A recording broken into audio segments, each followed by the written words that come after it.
Welcome to Sunday Night with Old Time Radio, 20th of April, 2025. For tonight's broadcast, we return to the Lockharts in Abroad with the Lockharts. They're crossing the Channel. They'll soon be arriving into France. We have an episode of Family Doctor, another contest between two colleges with the College Quiz Bowl. This is Northwestern versus Tulane. A new program to us, and this is Dennis Day, whose guests are Rosemary Clooney and Jimmy Durante. The Matinee Theater features Intermezzo. We have another episode of Plumhouse, and then we close with Dimension X, The Castaways. Sounds like a good lineup. The only thing missing might be a Western. Well, we'll have one of those next week. So let's get started. Here we are again, Abroad with the Lockharts.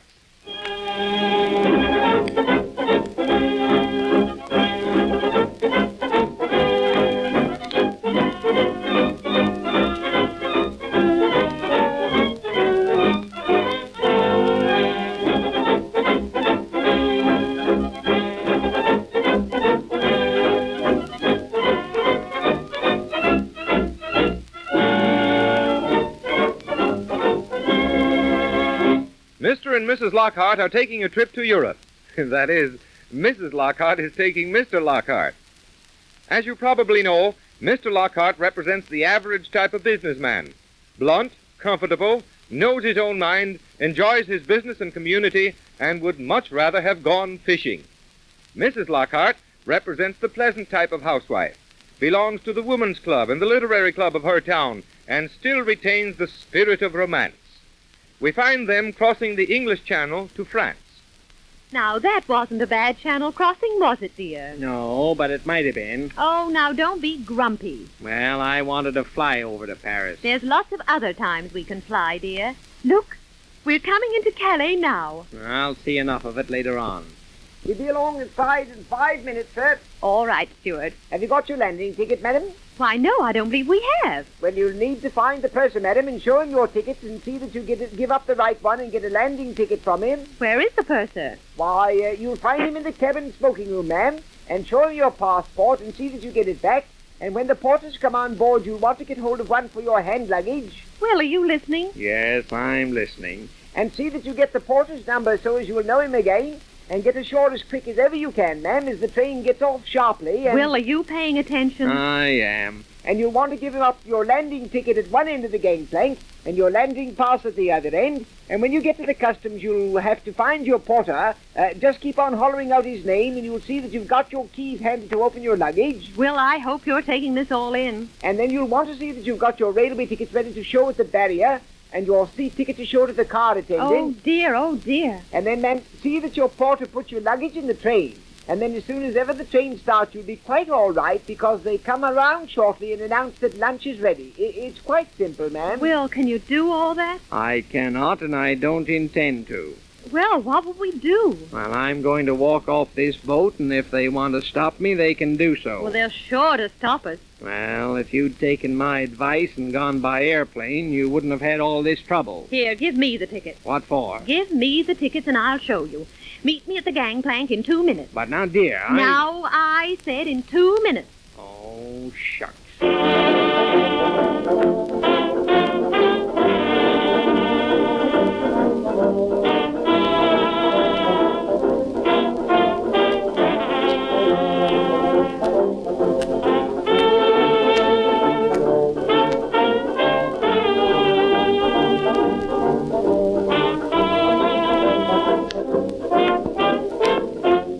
Just imagine, dear, we're in Paris at last. Paris. I'm so thrilled. Isn't it too wonderful? I'll tell you later. Oh, now cheer up. We wouldn't be here now if I hadn't attended to those tickets at Calais. Here's our hotel. Now you register, dear, and I'll inquire for the mail. Well, here now, I'm... Oh, go on, dear. They all speak English in the hotel. I'll wait for you here at the porter's desk. Vous êtes le concierge? Un moment, madame. I must speak on the telephone. Hello? Qui parle? Oui, c'est le concierge. À Nice, monsieur? Ah oui, monsieur? Le rapide à 9 heures? Oui, le Pullman à 10 heures. Bon, vous arrivez à Nice à minuit. À service, monsieur? Yes, madame. Avez-vous... have you any mail for Mrs. Lockhart? I will see, madame. Un moment. Alors? Concierge? Ah oui? Ah, sì, signora. Il treno per Milano alle 1. A biglietti? Prime classe. 2. Parigi-Milano. Lusso? Sì. Sì, sì, sì, sì, sì. Sì, signore. Prego. No, madame. There is no mail for you. Oh, dear. Well, I got our room, dear. I'm so disappointed there's not a scrap of mail for us. Not one from Charlie? Oh, well, never mind. Let's go out somewhere tonight. Oh, that would be nice. I'll ask the concierge. Excuse me, Porter, is the opera on tonight? Just a minute, dear. We don't want to go to the opera. Well, what then? Why, let's go and see this Folly Beer Jeer show we've heard about. Oh, do you think we ought to? Well, why not? It'll be livelier than an opera. Well, all right, I'll ask. Excuse me, Porter. Yes, madame? Is the Folie Bergère on tonight? It is on every night, madame. Is it a good show? Good? In which way do you mean good, madame? I mean, is it interesting? It is a very nice spectacle, madame, for the tourists. Oh, but there are women in it, aren't there? In Paris, madame, the women are in everything. Paris is a woman's town. Oh, yes. But I mean, they wear very little. Yes, madame, very little. Are you sure? Yes, sir. Where can we buy tickets? Oh, but Will. Over there, sir, at the little desk. But Will, do you think it's quite the... Well, now, we mightn't go to a show like that back home, but when you're away from home, it doesn't matter, does it? Well, That's settled. not. That's settled. Now, where did he say we could get the tickets? Over there, that little desk. All right, come along. Oh, I wish Charlie were here.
Could see this.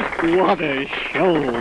Apparently it is. You haven't taken those opera glasses from your eyes all the first act. Well, now, you know I have to wear glasses even when I'm reading the newspaper. One would think you never saw a woman in your life before. Not these kind. Will. I mean the beautiful costumes. The only costumes I've seen so far are a few feathers and a couple of veils.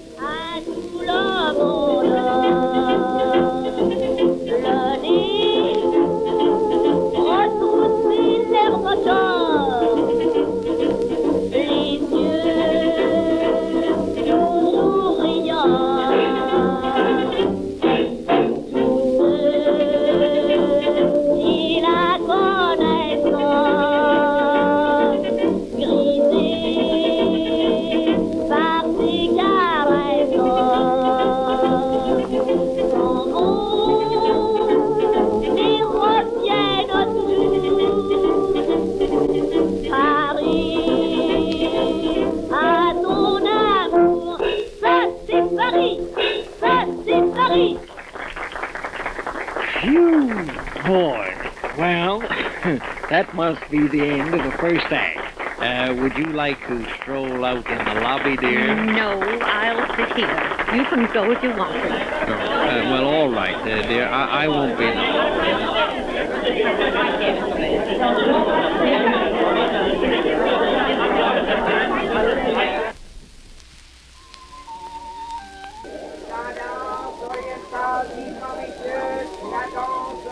orientale du franc, messieurs. La danse orientale du franc, messieurs. The oriental dancers, 10 francs. Well, I'll be a son of a gun. What do you know about that? Here, waiter, bring me a ginger ale to this table. Oui, monsieur, tout de suite. The oriental dancers. Monsieur, Yeah? What's that? have you a cigarette? What's that you want? One little cigarette pour moi? Oh, why, yes, lady, I think I have. You're very kind. Here you are. Thank you. Have you light? Yes, I think I have a light, too. That is nice. Thank you. You're quite welcome.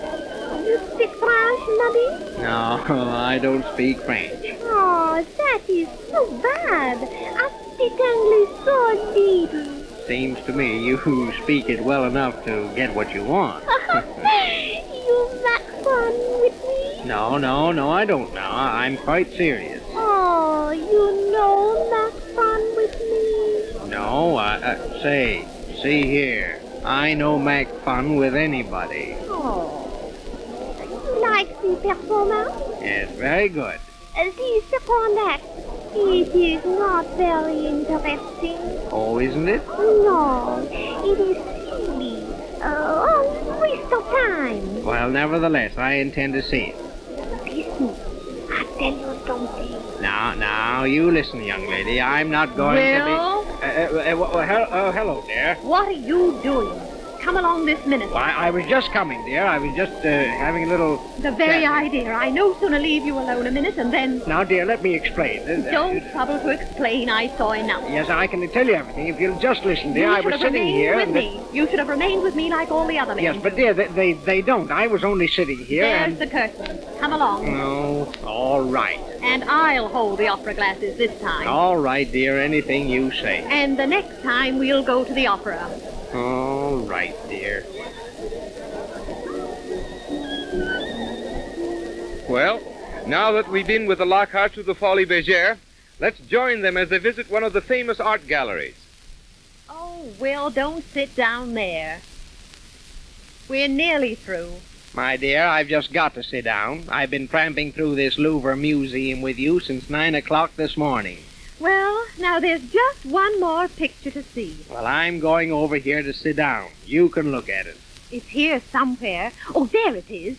Will, come here. I don't want to look at any more pictures. Oh, just this one. It's the man with the glove. Oh, it's a beautiful picture. Now, listen. You can't educate me up to appreciating these masterpieces in a few days. If you could, they wouldn't be masterpieces. But you can learn a little. Well, now look. There's the picture. I see it. It's a man, and he looks sad. And he's only got one glove. And he's got a shirt on. And some sort of a coat. It's a doublet. All right, redouble it. Will. And one of his fingers is pointing down to the ground. And do you know what I think that picture means? What, dear? Well, he's dropped his other glove on the floor, and he's sad and sorry because he dropped it. You're hopeless. And I could stand here until doomsday and get corns on me feet, and I wouldn't know any more about that picture than I do right now. But, dear... And that goes for all the rest of them. Now, But, let me dear... go back to the hotel. I'm tired, I'm hungry, we'll get some lunch, and then this afternoon we'll go and see a talking picture. But, dear, you won't understand a word of it. It's all in French. Oh, Lord, what a country.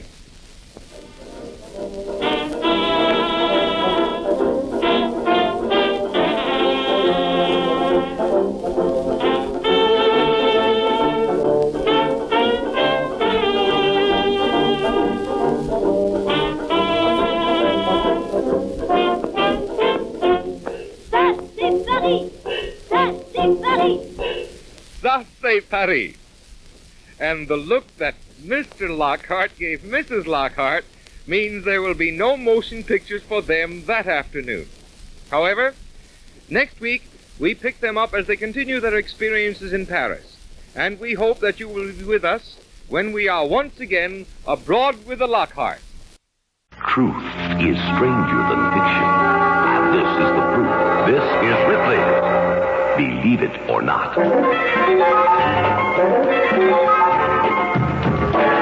Frankie Silvers of Toe River Valley, North Carolina, was sentenced to death for killing her husband with an axe.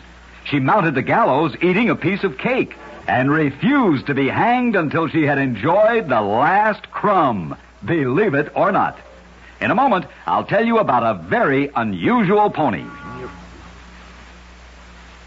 Here's the story of a pony that certainly was a child's best friend. In Lerwick, which is in the Shetland Islands, a pony saved a child from drowning. Seeing the youngster in trouble, it dove into the sea from a high bank, swam to the child's aid, and then scrambled ashore with its teeth holding the child by the clothing, all without a human command. Believe it or not.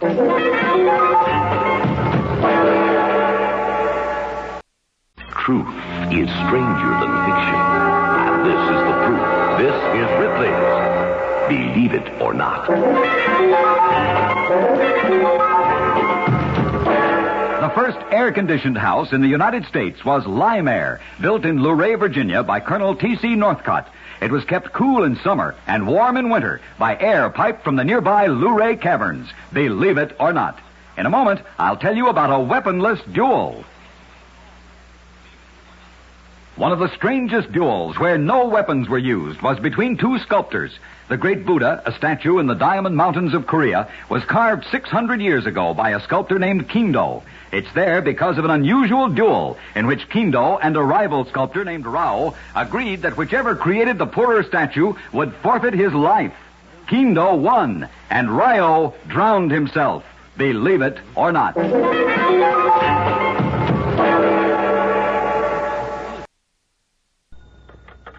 Hello there.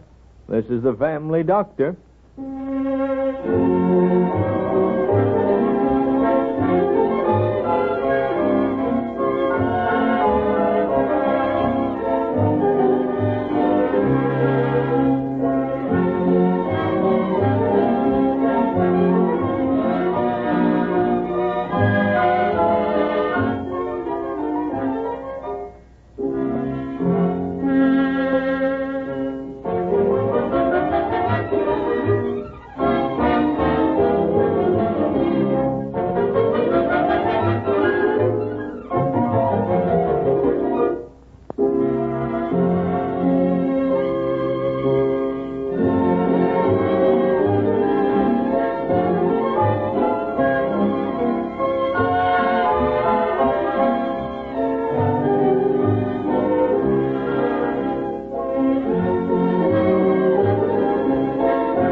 May's Drugstore.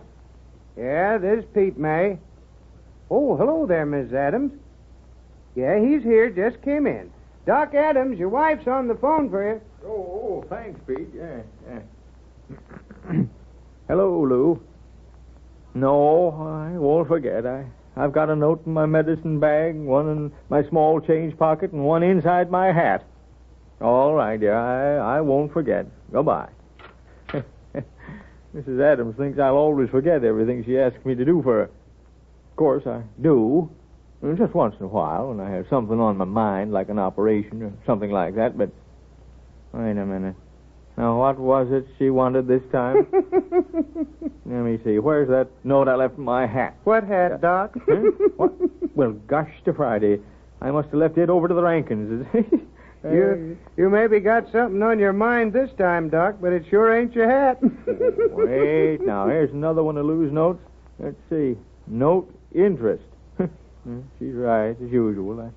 I've got to pay my interest at the bank today, or Sam Windsor might foreclose on me. Say, if you wait a sec till I get my apron off, I'll run over to the bank with you. Got to get my deposit in before closing time. Go ahead, I'll wait.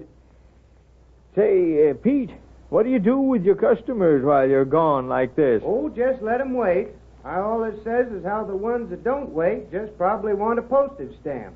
Well, here I am. Let's go, Doc. Wait till I lock her up tight as a drum. Okay, I'm ready. You know, Pete, Well... Oh, well, it isn't any of my business. What's sticking in your craw, Doc?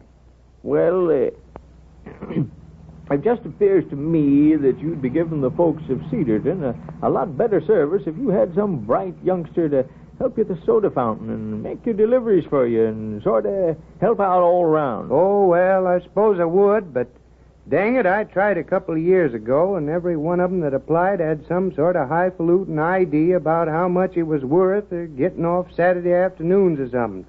I don't know what's got into the younger generation. Oh, gosh to Friday, Pete, there's nothing the matter with the younger generation. That just goes to show that you're getting on in years when you talk like that. Well, I don't know, but it sure seems like to me that there's a lot more wrongdoing by young folks nowadays than there was when I was a shaver. Well, maybe there is, but that's your fault. Huh? My fault? And mine. If there's anything wrong with the world these young folks were born into, it's you and me that made it that way, not the young folks. Yeah, well, here we are at the bank. All right, Pete. We'll talk about that subject some more sometime. Oh, sure, Doc. Sure thing you know. Well, so long. Hello there, Doc. I bet I'll know what you're here for. Yes, I guess you do, Sam. But you must have closed court early today. Well, there wasn't anything on the calendar, so I declared a recess until tomorrow. Come on over to my desk, and I'll make you out a receipt. There must be strangers in Cedarton. Why? Well, nobody but you owns an automobile that'll go that fast, Sam. Oh, Doc, you're All right, don't nobody move. Great Godfrey Bandit. Family transition to get busy. But if you stay right where you are, nobody will get hurt. What can I do? What can I do? I'd say if you try to do anything, Sam, you won't be opening any more courts. You over there, pipe down. I don't want no more. Buster, who did that? Come on, boys, make it snappy. We gotta get out of here. Don't get excited.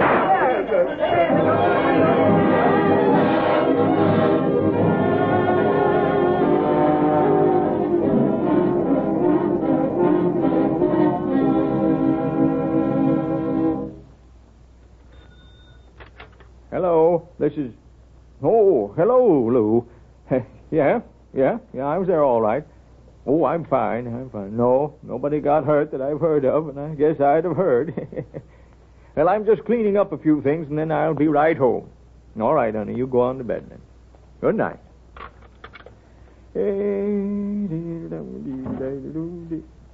Oh, hello there. Something I can do for you? Yeah. You can... Oh, gosh, Friday, where's my spirits of ammonia? Yeah. Yeah, now, young fella, you take a whiff of this. A little more. Yeah. You can... Say, where am I? Who are you? Well, I'm Dr. Adams. Who are you? Oh, yeah.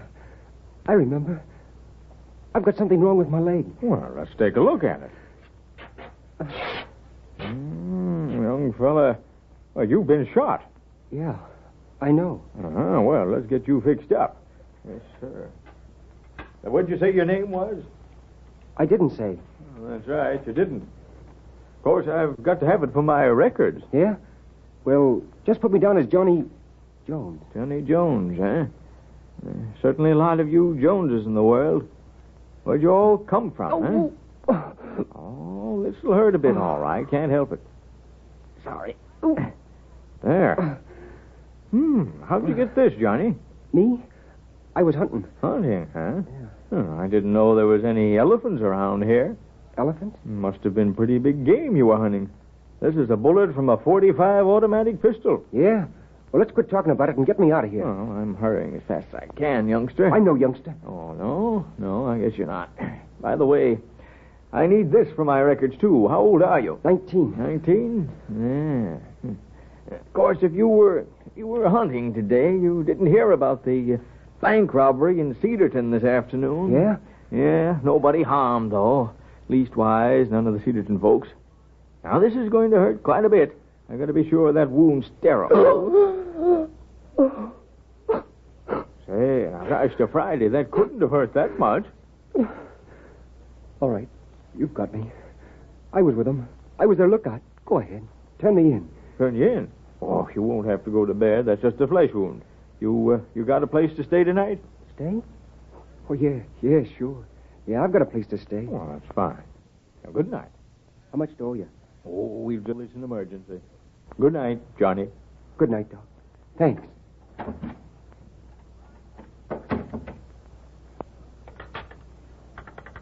Hello. Say, connect me with Bill Benson down to the police, will you? Thanks, yeah. Yeah, right away. Hello, Chief. This is Dr. Adams. Yeah, say, Chief, I think maybe if you get out on Maple Street right now, you pick up a young fella that might know something about that holdup this afternoon. Yeah, he just... Hello? Hello? Gosh, to Friday. I hope I'm doing right.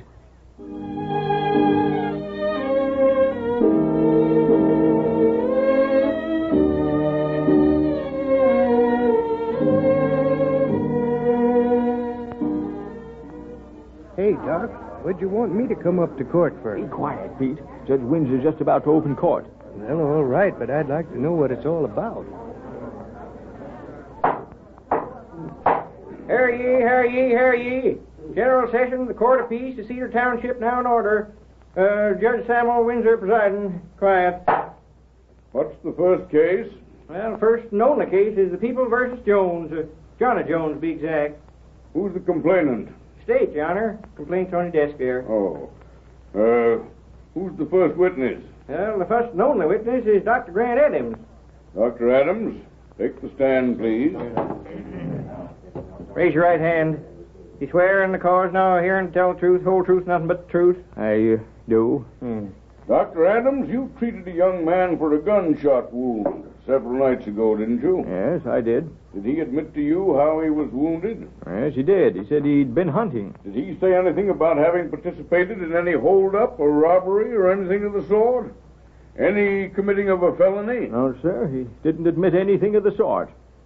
Is that all the testimony you have to offer? Yes, I guess that's all. That's all, Dr. Adams. Thank you. Is there any other witness to appear in this case? Case dismissed for lack of sufficient evidence. Court will recess till noon tomorrow at 10 o'clock. I'd like to see the former prisoner and the witness in my chambers at once. You better come in too, Pete May. That'll be all for now. Come on, Pete, quick. Come on, quit asking questions. Come on, Doc. Come in, Pete. Shut the door. Well, Doc, have you got anything more to say? Oh, well, I've got a little story I'd like to tell. Seems like about 19 or 20 years ago, I was called over to Dunlap County. A young wife was just about to have a baby. Her name was Kemp, Martha Kemp. Her father's name was Ben. It was a fine youngster. They named him Johnny. I haven't heard about this little family for about 5 years, but I did hear then that the mother had died and the young father was killed in a landslide when he was working some sort of mine over near Dunlap. Nobody seemed to know anything about the youngster, except he'd gone to the city. Funny how young folks change, isn't it? Well, I guess that's all. Doc, is that the truth? That's the truth, Johnny. How'd you know? Here's your wallet, Johnny. You dropped it when you fell into my office a few nights ago. Gee, thanks. Say, by the way, Pete, you were telling me you were thinking of hiring some bright youngster to work in your store, weren't you? That's right, Doc. Well, what do you think of Johnny here? I think he'd be first rate. Yeah, I think so, too. Say, Sam, I never did get that receipt for my interest. We had a sort of an interruption the other day. Can you give it to me now? Sure, Doc. Come along. Gee, Pete, ain't he swell? Yeah, Johnny. He's swell.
This is the family doctor. I'll be in to see you again right soon. Goodbye.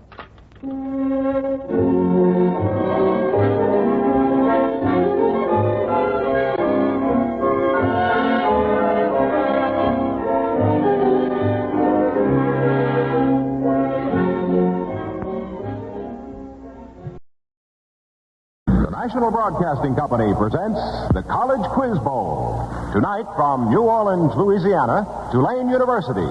Are you there, Tulane? And you will be competing against last week's winner, Northwestern University from Evanston, Illinois. And are you there, Northwestern? And here in Radio City, New York, is your master of the quiz, Alan Ludden. Hello there, everybody. It's good to have you with us. Welcome to the Intercollegiate Battle of the Brains. Tonight, Northwestern, winner for 2 weeks, is determined to hang on to its crown, while Tulane University has every intention of running the Wildcats right out of the Quiz Bowl. So, let's meet the teams. First, out to Evanston, Illinois, and the Northwestern referee, WMAQ's popular Charles Chan. Well, as you've heard, Alan, Northwestern's out in force tonight and eager to chalk up its 3rd victory in a row. And on the team, once again, we have Virginia Landwehr from Elgin, Illinois. Frank Plout from Dayton, Ohio. Greg Shooker from Charleston, West Virginia. Ruth Feldman from Evanston, Illinois. That's the Northwestern team, Alan, and to cheer them on, they've got a great school. Listen.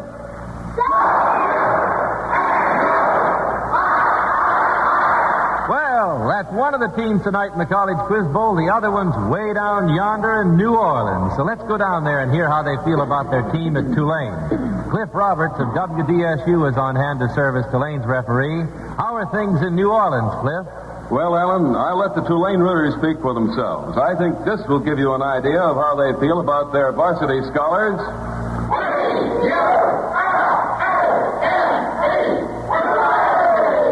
Well, that's wonderful. Let's meet the team now. From the Sophie Newcomb College at Tulane University, we have Glenn Ray Hanneman from New Orleans. And Joan Burlingame from Little Rock, Arkansas. And from Tulane University, Eugene Garbuck from Birmingham, Alabama.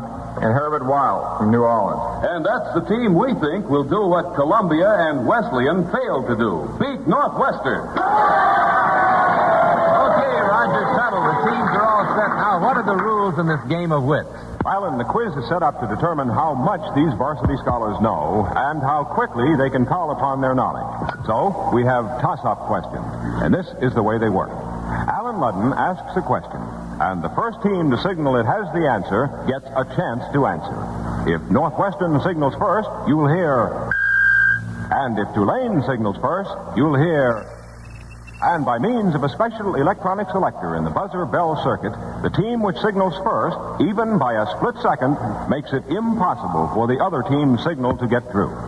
Now, if the team winning a chance at the toss-up question gives a wrong answer, the question then goes to the other team. And whichever team gives the right answer gets a bonus question. Each question is worth a designated number of points. And the team with the most points at the end of the game is the winner and returns next week to defend its title in the College Quiz Bowl. Well, that's the way the game is played, so let's play it. Okay, now here is the first toss-up question. It is worth 10 points. This toss-up question is worth 10 points.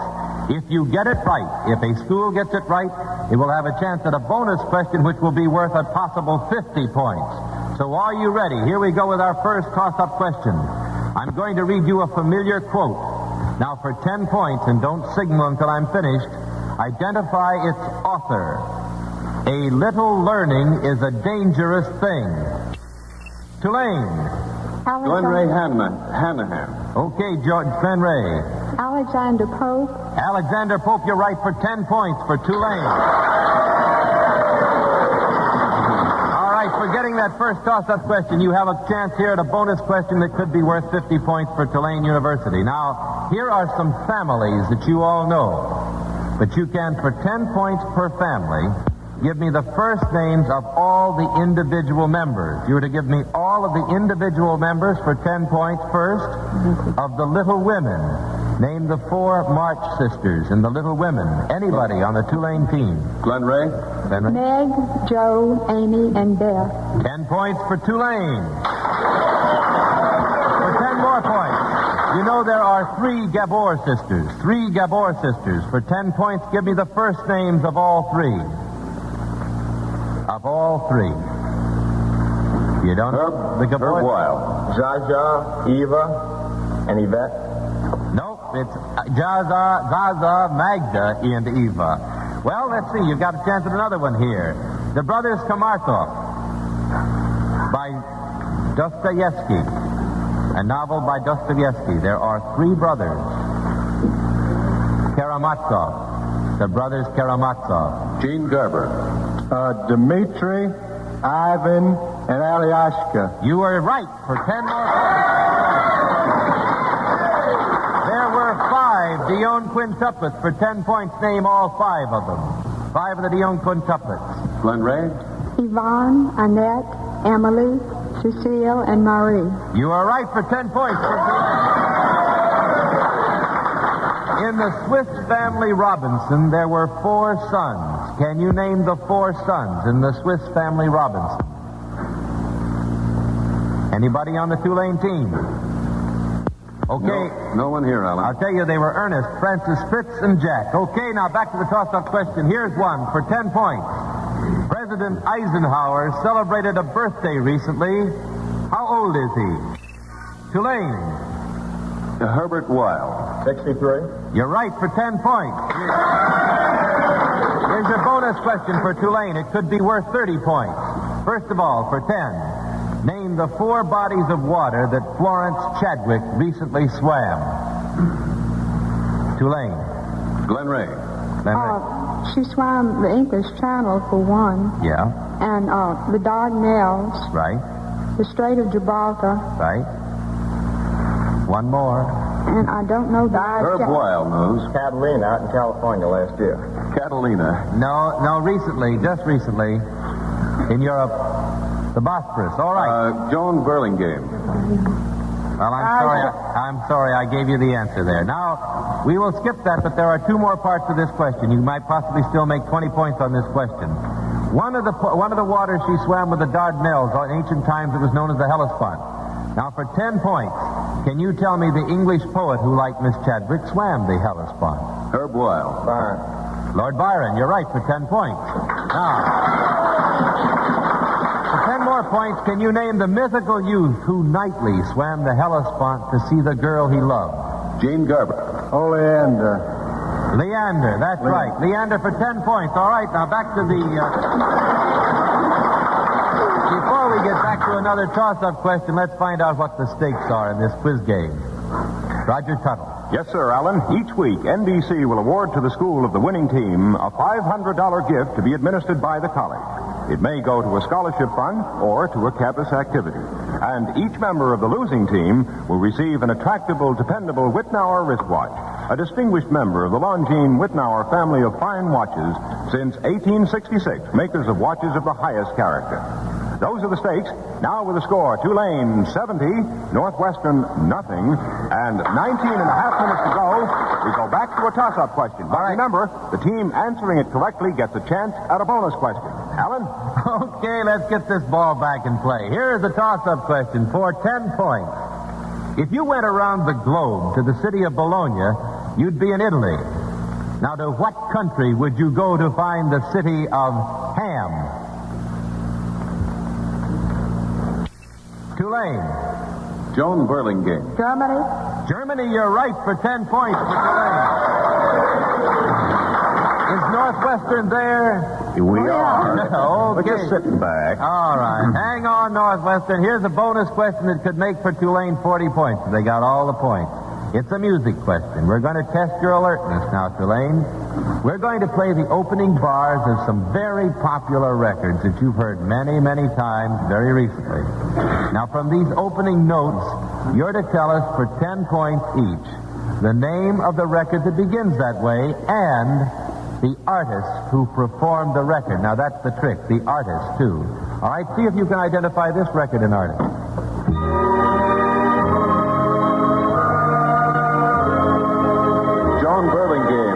Okay, Joan, what is it? Vic Damone and Ebb Tide. No, I'm sorry, Joan. Here it is. This is what it was.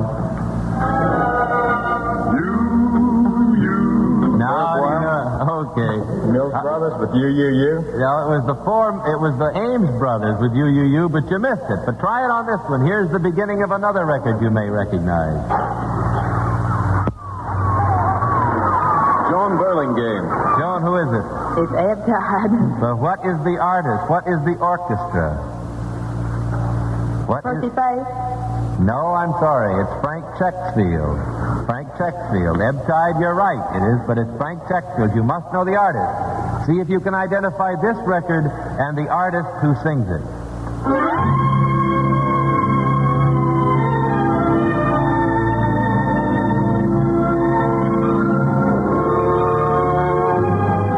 Do you know?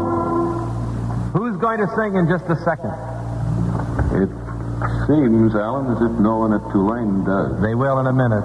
With these hands. Who is that? It's too late for the point. That's Eddie Fisher, of course, singing With These Hands. Now, see if you can identify the record that begins with this. This was popular not quite so recently.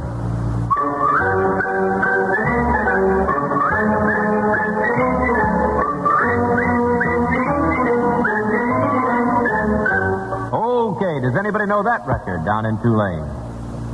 Well, that was Pittsburgh, Pennsylvania, sung by Guy Mitchell with Mitch Miller's orchestra. Okay, we're going back now to the toss-up questions, and let's stop for the score in time. Mr. Tuttle. Right now, Alan, it's Tulane 80 points, and Northwestern, as Charles Chan said, is still standing by with 16 and a half minutes to go. 16 and a half minutes to go. Here's a toss-up question for 10 points.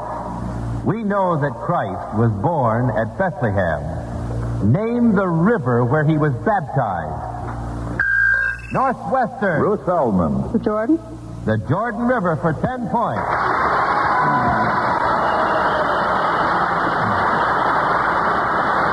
With that toss-up question goes a bonus question that could net you 35 points.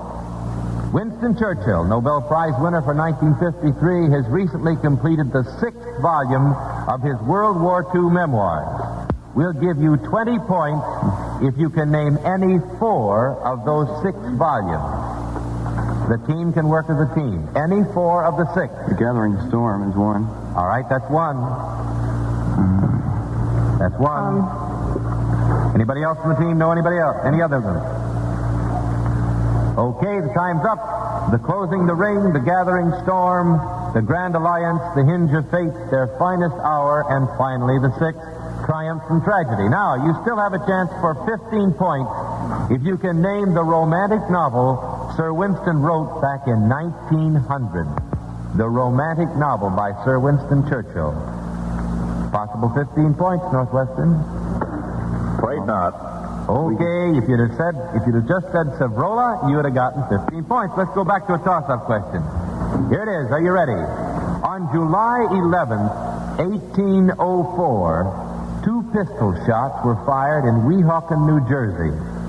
For 10 points, who fired them? Northwestern. Ruth Feldman. I believe it was Hamilton and Aaron Burr. You were right. For 10 points, Northwestern.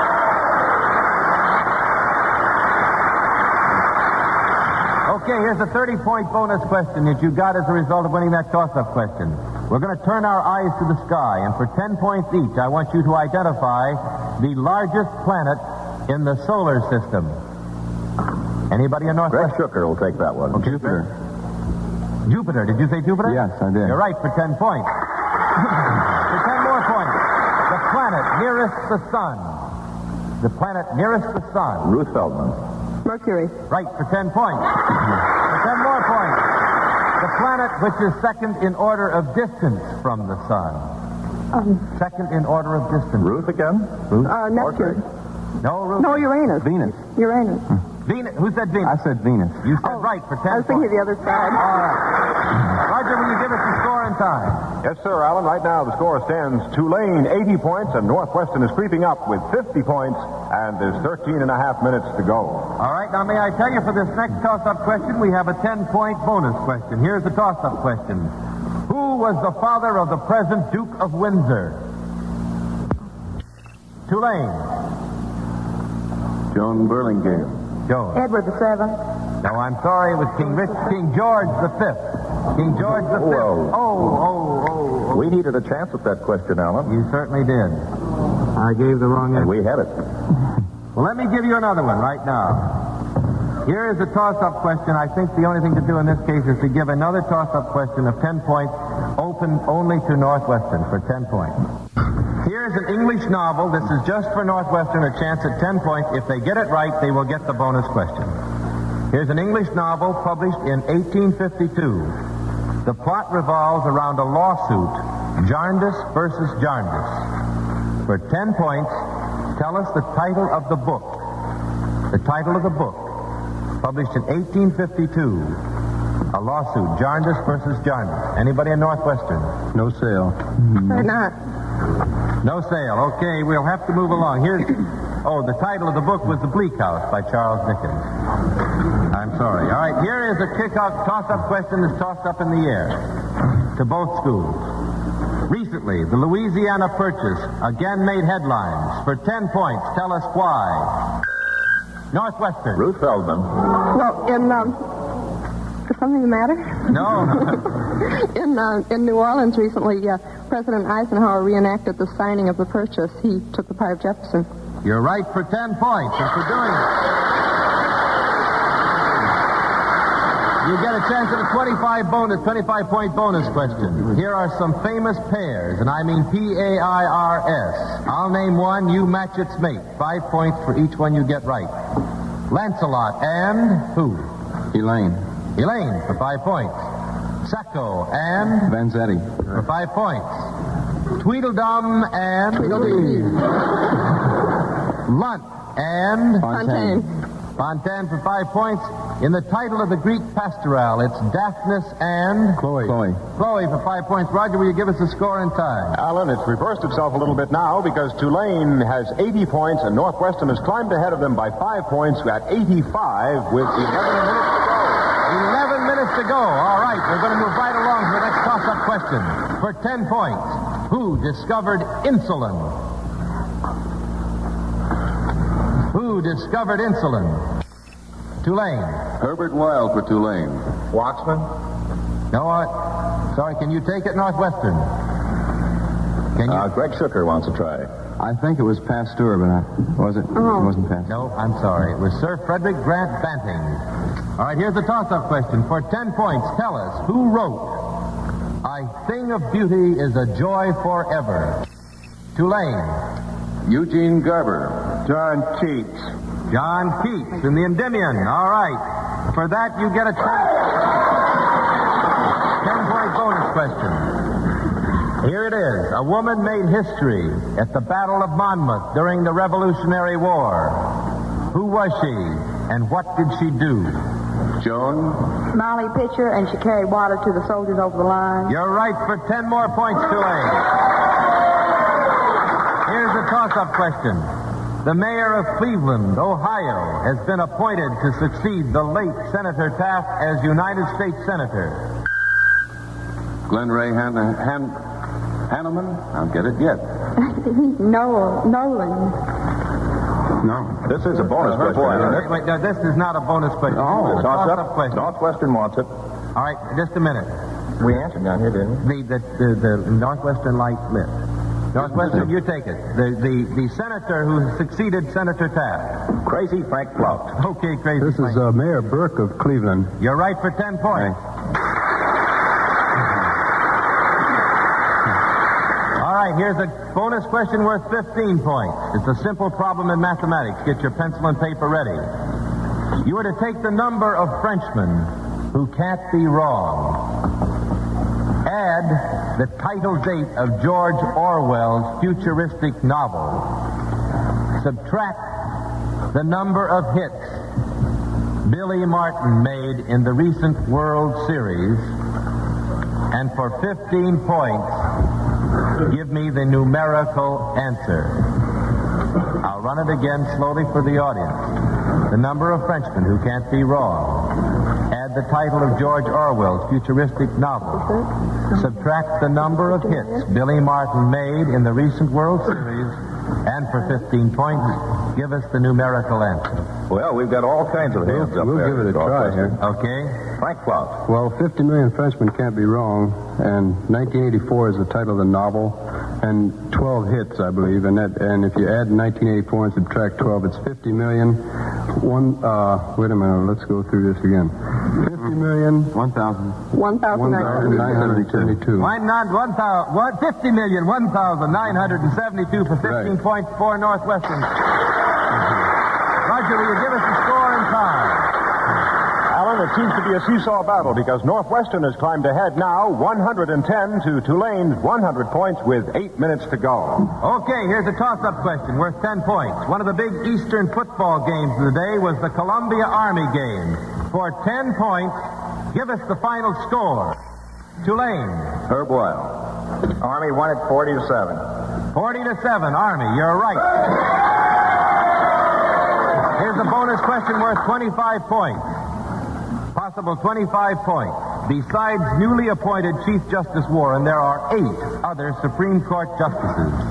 You'll get 10 points if you can name 5, and 25 points if you can name all 8. Work as a team. Herb, Frankfurter, Burton. Okay. Black. Right. White. Reed. Douglas. That's 5, right? That's 5. That's 10 points. Can you name all? If you'll name all 8, you'll get 25. You have 3 to go.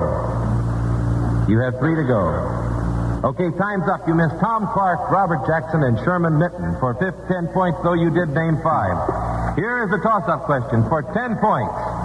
Spell the last name of the United Nations Secretary General. Tulane. Herb Weil again.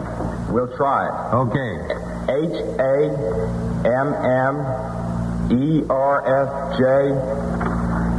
Hammershjold. That's wrong. Can you take it, Northwestern? Yes, Greg Schucker. All right. I think it's Hammarskjold. You're right, Greg Schucker. 10 points for Northwestern.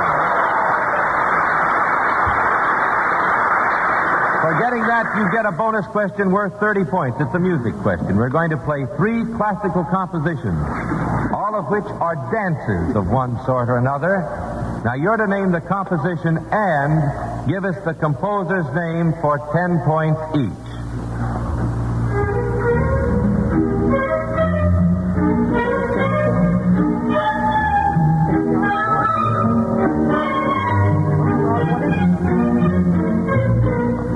All right. Can you identify? We think it's a Strauss waltz. I'm sorry, it's the Dance of the Hours from La Gioconda by Ponchielli. All right.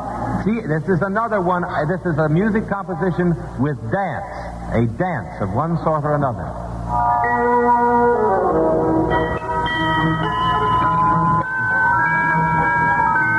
Can you identify? Greg Schucker. That's from the Nutcracker Suite, The Dance of the Sugar Plum Fairy. 10 points for Northwestern.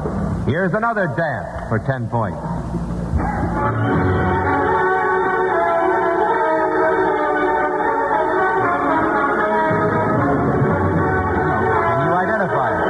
Ruth Feldman. Oh, that's Anitra's dance from... No, it isn't. No, it isn't. No, Dance Macabre.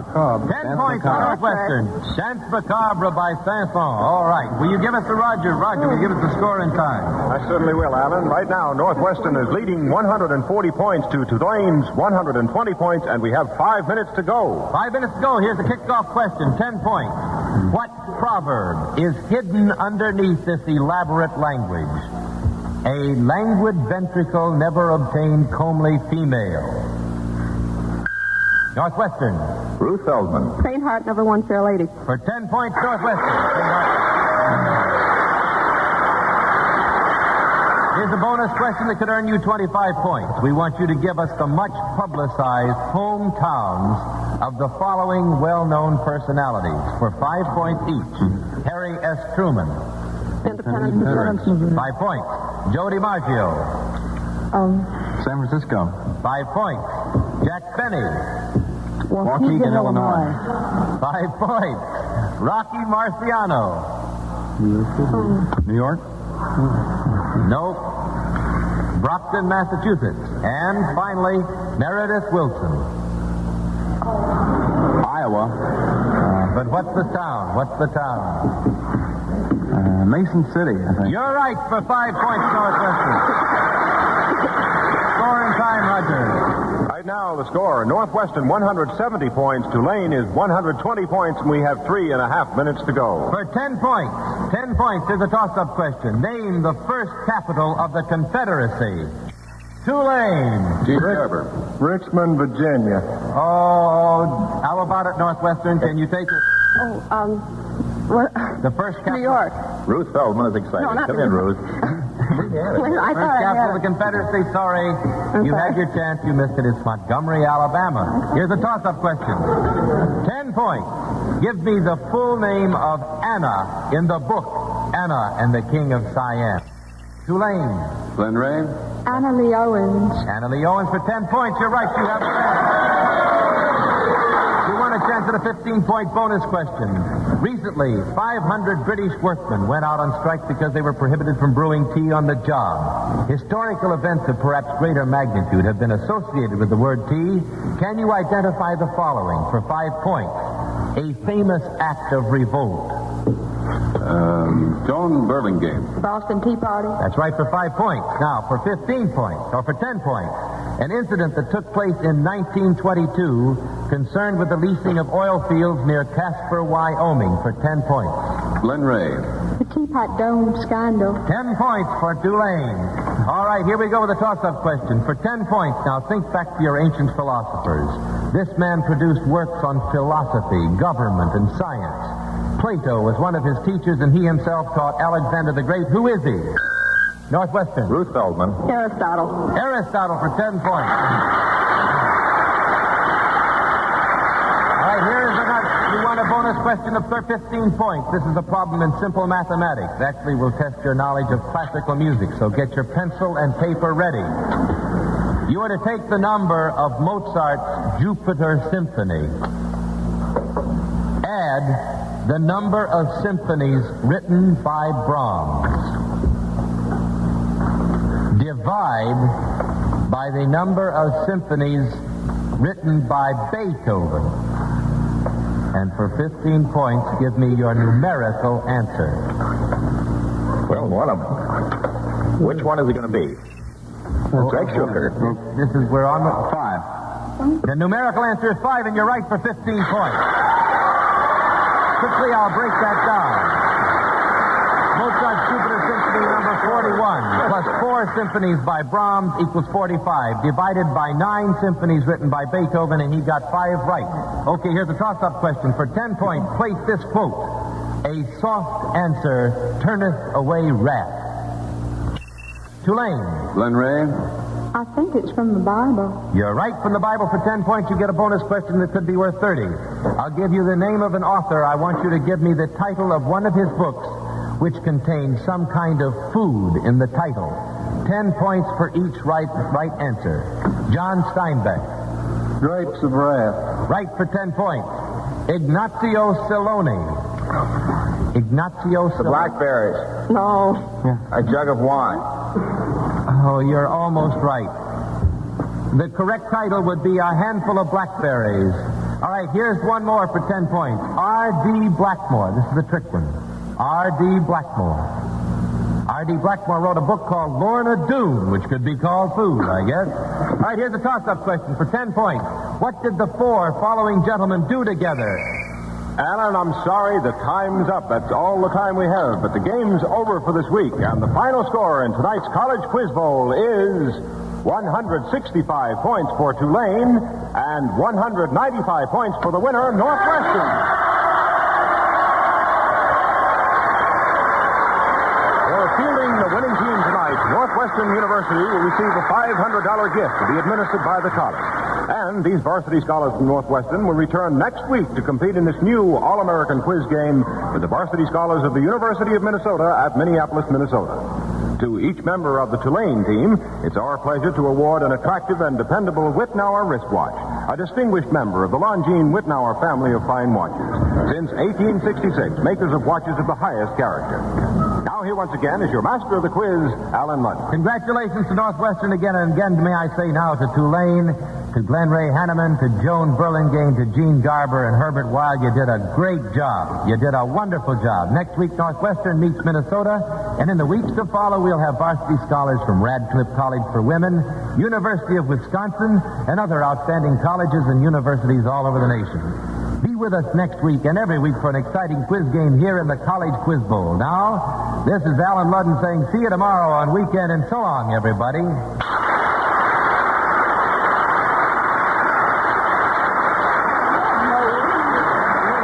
Your referees tonight were for Northwestern, Charles Chan of station WMAQ in Chicago, and for Tulane, Cliff Roberts of station WDSU in New Orleans.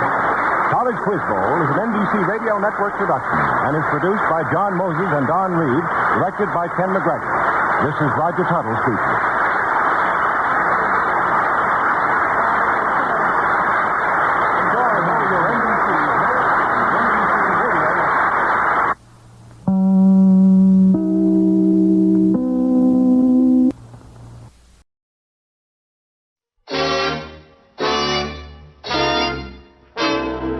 Ladies and gentlemen, the Dennis Day Show.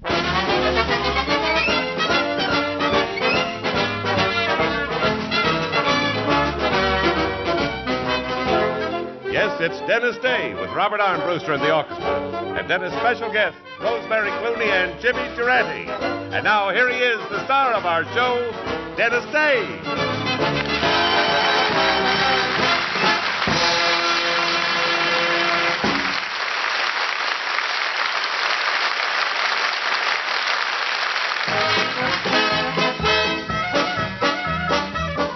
This moment on, you for me, dear, only 240, dear.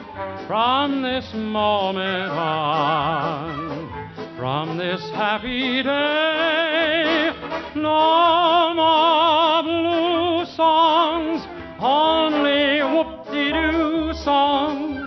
From this moment on, for you've got the love I need so much, got the skin I love to touch, got the arms to hold me tight, got the sweet lips to kiss me goodnight. From this moment on, you and I, babe, will be riding high, babe. Every care is gone. From this moment on.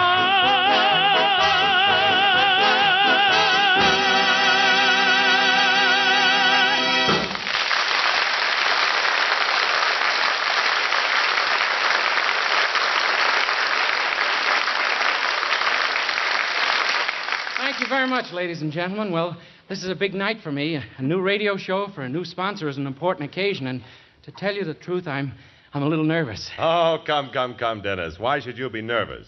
After all, more people paid more money to see you at the Sahara in Las Vegas this summer than any other star they ever hired. Well, Jimmy, never did so many pay so much for so long to get so little. Oh, don't be so modest. How about telling the people about the new Dennis Day Show? All right, Jimmy. We're going to do a show for everybody. We'll have wonderful guests and one of the best announcers in the business. You all know Jimmy Wallington, and you've all listened to the fine radio shows he's appeared on. And we're going to have one of the outstanding musicians in show business to lead our orchestra, Bobby Armbruster.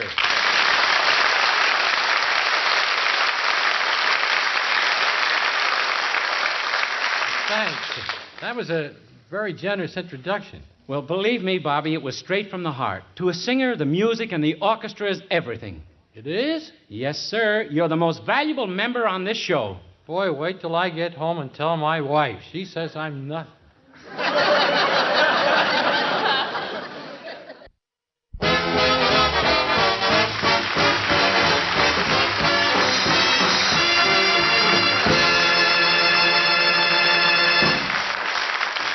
Great job. Oh, I tell you could charm the birds out of the trees, charm candy away from little boys and girls, and make a beautiful young woman forget her lover.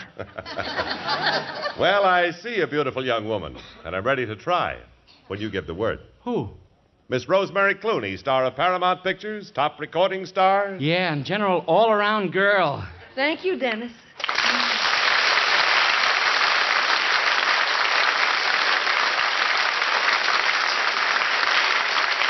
If there's anything I'm proud I am, it's an all-around girl. And if Christian Dior is listening, no, you can't take that away from me. You know, Rosemary, I've had something on my mind to tell you for a long time. What is it, for goodness sake? Well, it was one of your big hit records, and I want to say here and now, I'm ready. I have a feeling I'm leading with my chin, but you're ready for what? You said, come on to my house.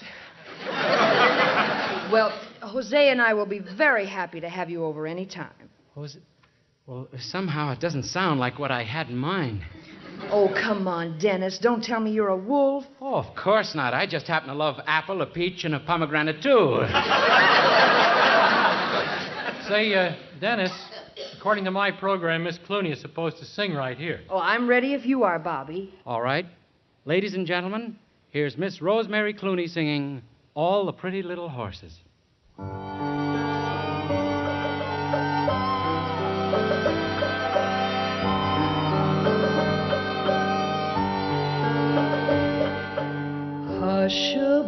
Hush-a-bye, don't you cry. Go to sleepy little baby. When you wake, you shall have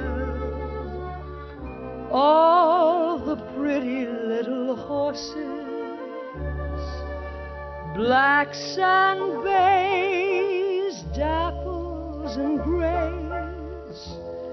Coach and coachman, hush-a-bye, don't you cry. Go to sleepy little.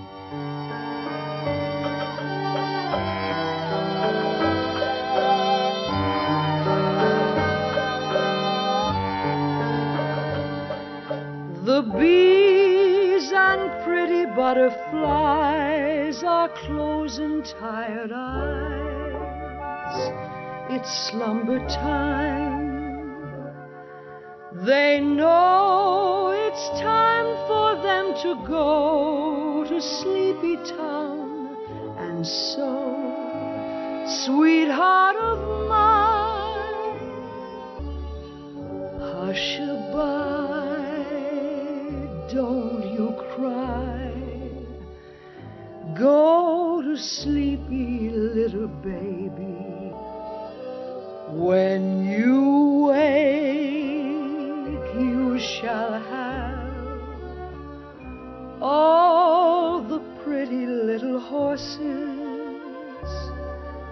blacks and bays, dapples and grays, coach and coachman, maybe. Hush-a-bye, don't you cry. Go to sleep, baby.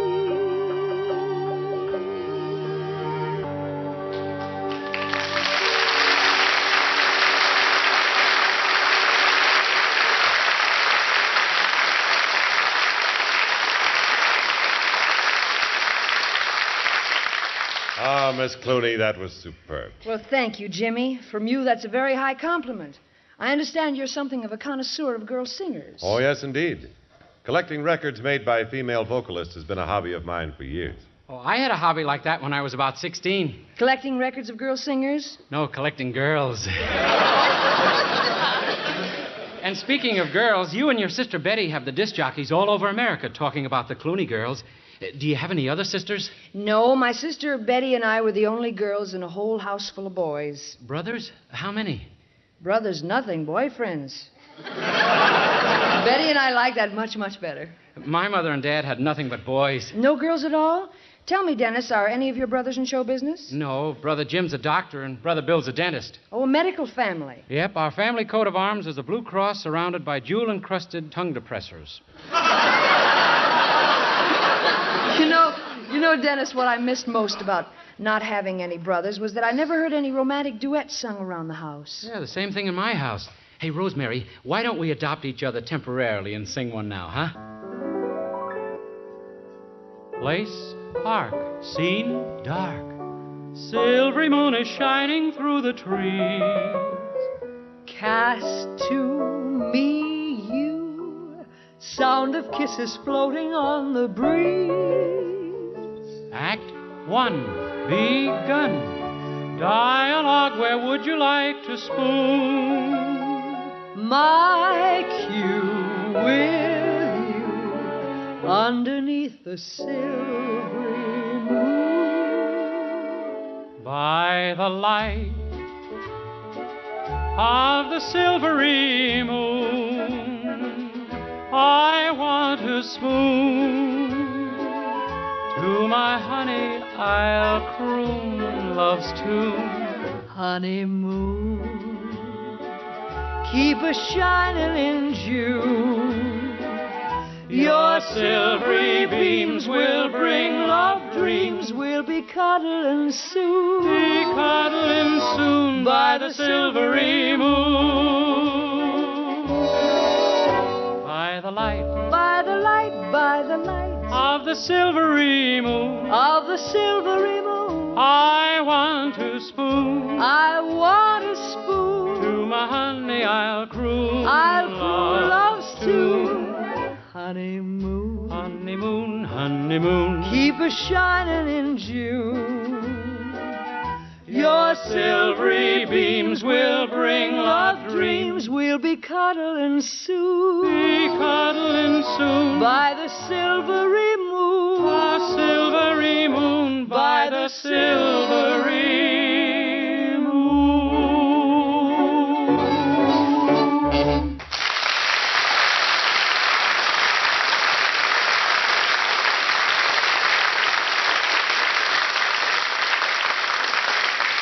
Oh, that was real nice, Rosemary. Incidentally, I heard that duet you recorded with your husband, Jose Ferrer. You mean the two songs called Man and Woman? Yeah. You know, this is liable to set a new pattern. Husband and wife recording teams.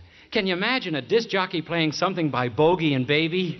Or Lippy DeRocher and Lorraine Day. Or Tommy Manville and a girls' choir.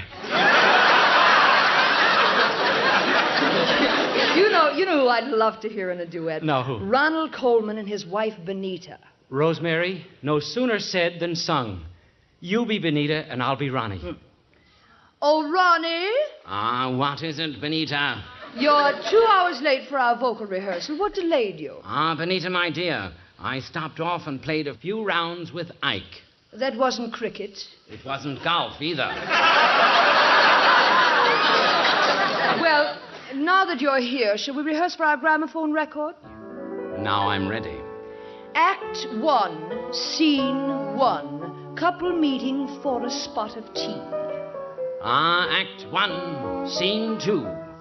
Will you pass the marmalade to me?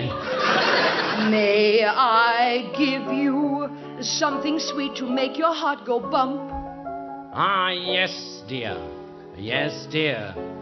All I take is just one lump. By the light of the Manchester moon, we love to spoon while we're munching on a macaroon. Then we'll flit round the town for a bit. Yes.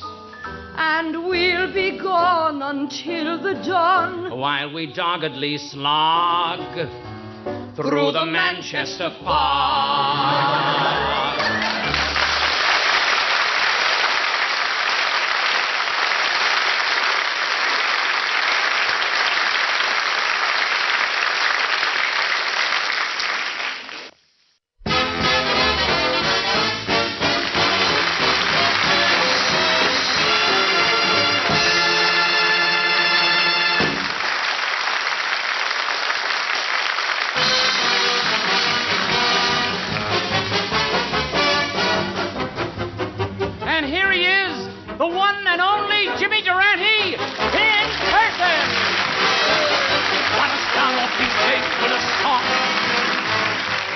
When things go wrong, why, you feel better. You even look better Wait a minute. Stop the music. Stop the music.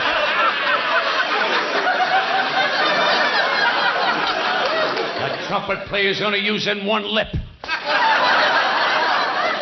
And now Durante will sing the #1 song of the day. 3 coins in the fountain, each one seeking happiness. Stop the music. Why should I make that song a big hit? You know, if it wasn't for me, Hut Sut Ralston would still be paddling. Jimmy, you know, your voice is sparkling, bubbling, refreshing, and as my friend Commander Whitehead would say, it has schweppervescence. Schweppervescence? Schweppervescence? You know, I'd spell it for you, Dennis, but the studio closes at midnight. But that is neither Mama nor Chevis. I got it right, Mama Chevis. You know, Dennis, I brought over a song I composed myself, and I want you to sing it with me. Jimmy, you composed a song? I'll answer that in the negative. Yes. You know, for 3 months I worked on the song with the greatest musical songwriter of all time. Who, Berlin? Berlin? No, Umbriago. Well, let me be the first to congratulate you, Jimmy. Your song will probably be a big seller. Indubitably. You know, it compares with the sextet from I Love Lucy, the quartet from Rigor Mortis.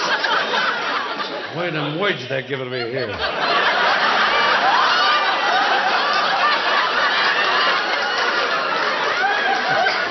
Indubitably, it compares with the sextet from I Love Lucia, the quartet from Rigor Mortis, and the quintet from the Harlem Globetrotters.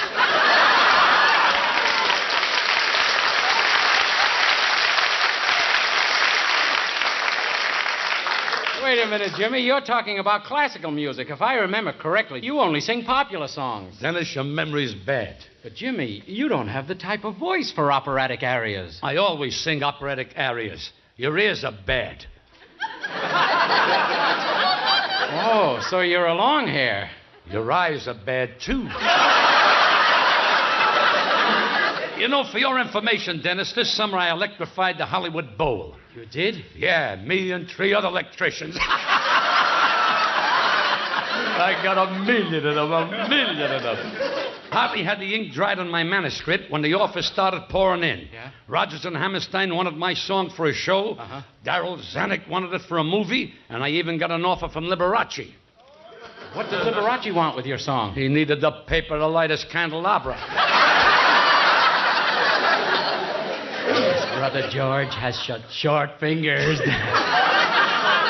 But tell me, Dennis, how did you and Umbriago go about writing your song? Tell me, Dennis. Give me my right name, even, will you, please? Just tell me, Dennis. Go ahead. James is the name. Tell me, Dennis. Ain't you got enough name in the thing already? Go ahead. But tell me, James. Sure. One more show with me, you won't be able to do a radio show. But tell me, James, how did you and Umbriago go about writing your song? Well, Umbriago borrowed a few notes from Cole Porter. He took some lines from Hoagie Carmichael, a couple of bars from Oscar Hammerstein, and some choice rhymes from Nick Kenny. What did he get? 90 days for plagiarism. By the way, Jimmy, what's the title of your song? I'm glad you asked, Dennis. Yeah? Because I've been waiting to say something about the songs they write nowadays. Shaboom, Oop-shoop, and Gilly Gilly Off and Pfeffer, Cass and Ellie Brogan by the Sea. Now, what do those songs mean? Nothing. Now, when I write a song, it makes sense. All right, Jimmy, but what's the name of your song? Inka-dinka-doo. Say, Mr. Durante. What is it, Mr. Armsbrusher? It's about this arrangement you gave me. Don't tell me there's something wrong with it. I orchestrated that symphony all alone. And it wasn't easy. I can't write. Well, I'm not sure the boys in my orchestra can play this. Son, you're too young to worry. Just throw that arrangement out to them musicians and let's take pot luck. Ka-dink-a-dee, a-dink-a-doo, a-dink-a-dee. Oh, what a tune. Oh, croonie. Wait a minute. I heard my echo in this room. Well, what's so unusual about that? The echo sounds better than me. Now listen. Ink, a-dink-a-dee, a-dink-a-doo, a-dink-a-dee. Wait a minute. Nothing. It's got the whole world spooning. Somebody is forging my voice. Well, it ain't me. Boy, you know, Dennis, you've been a tenor all these years. Is your voice changing? Who, me? My voice is the envy of the operatic world. I'm the Republican Party's answer to Margaret Truman. Wait. Wait a minute. Stop the music. Yeah. A fraud is being penetrated on the people.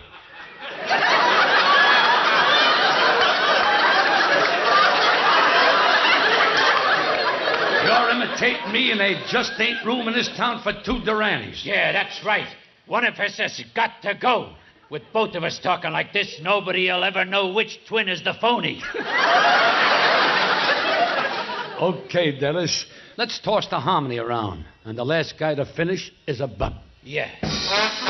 Ink, a-dink-a-dee, a-dink-a-doo, a-dink-a-dee. Oh, what a tune. Oh, Fruity. You're great. Ink, a-dink-a-dee, a-dink-a-doo, a-dink-a-doo. It's got the whole world screwed in. You know, Dennis. Yeah? You know, when you asked me to go on your program, I was going to ask you, tell me, who you working for now? The same bunch, the wife and kids. Now, easy. A-dink-a-dee, a-dink-a-doo, a-dink-a-dee, simply means ink. A-dink-a-dee, a-dink-a-dee.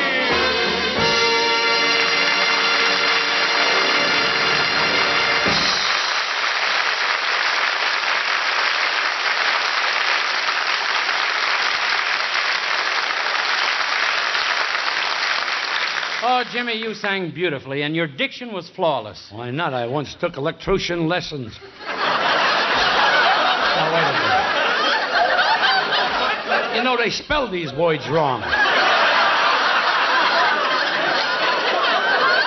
Why not? I once took electrocution lessons. You did? You mean you took lessons in the proper way to speak and enunciate? You really didn't need them. I know, but they wanted to correct one fault. Yeah? They said I talked through my nose. You know, last week they told me to pronounce the word anti-dress or establishmentarism. But it was no use. I still talked through my nose. Well, how did it sound? I don't know. It hasn't come out yet. Jimmy, I don't think you ever had an elocution lesson in your whole life. Rosemary Cooney. You know, Dennis, my boy, you've been holding out on me. You had a beautiful woman here, and you had your boys hold her back. Next time, let her go. I'd like to fight them off myself. Jimmy, you're the most attractive man in Hollywood. Let's not hash over the same old story. What's new? Now, wait a minute, Rosemary. Do you really think Jimmy is the most attractive man in Hollywood? Of course I do. Look at those beautiful romantic eyes of his. Close together and beady, but bubbling over with sex appeal. Look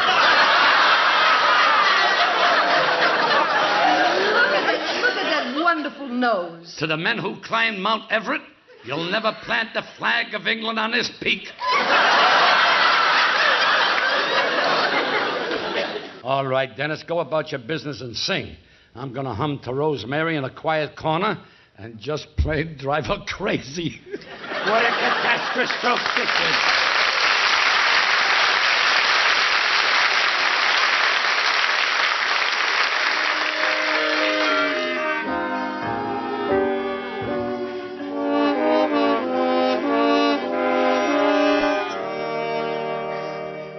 When I was a young man courting the girls, I played me a waiting game.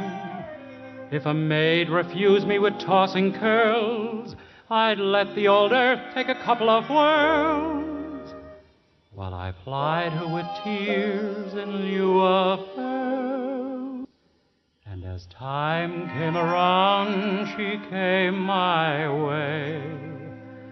As time came around, she came. Oh, it's a long, long while from May to December,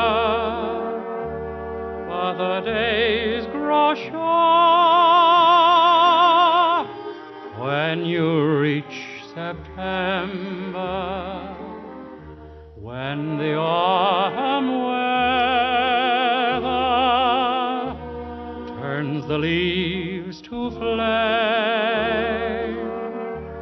One hasn't got time for the waiting game. Oh, the days dwindle down to our precious few. September, November,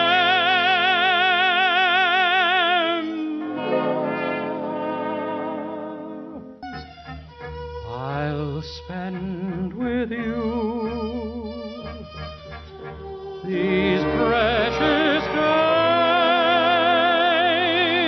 I'll spend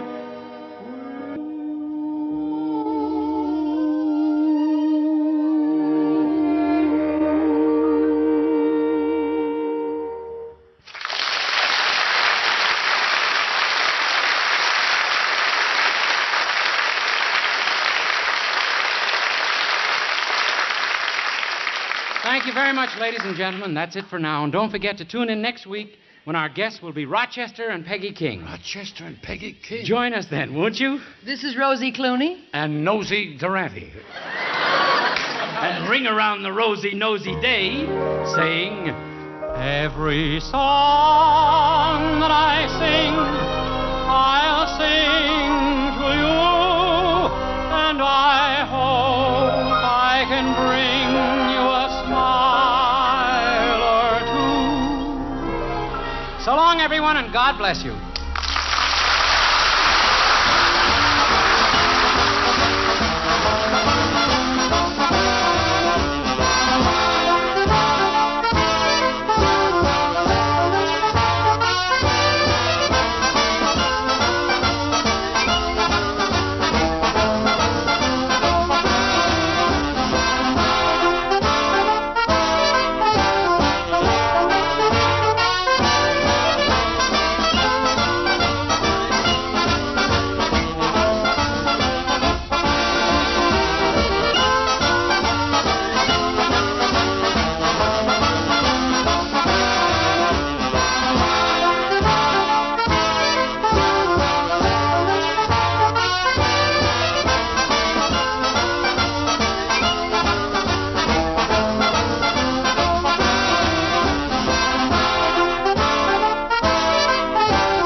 Vicks presents the Matinee Theater, starring Victor Jory in Intermezzo.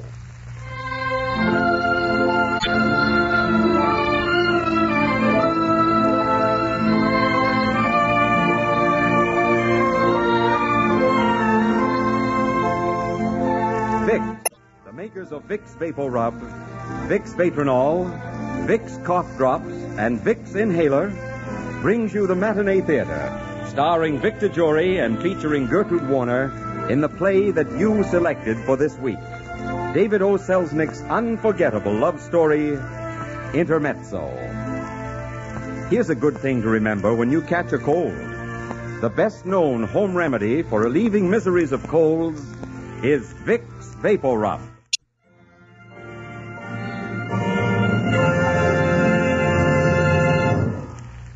Intermezzo, a love story of a world-famous violinist, Holger Brandt, and a young piano student, Anita Hoffman. Holger opens the story of Intermezzo.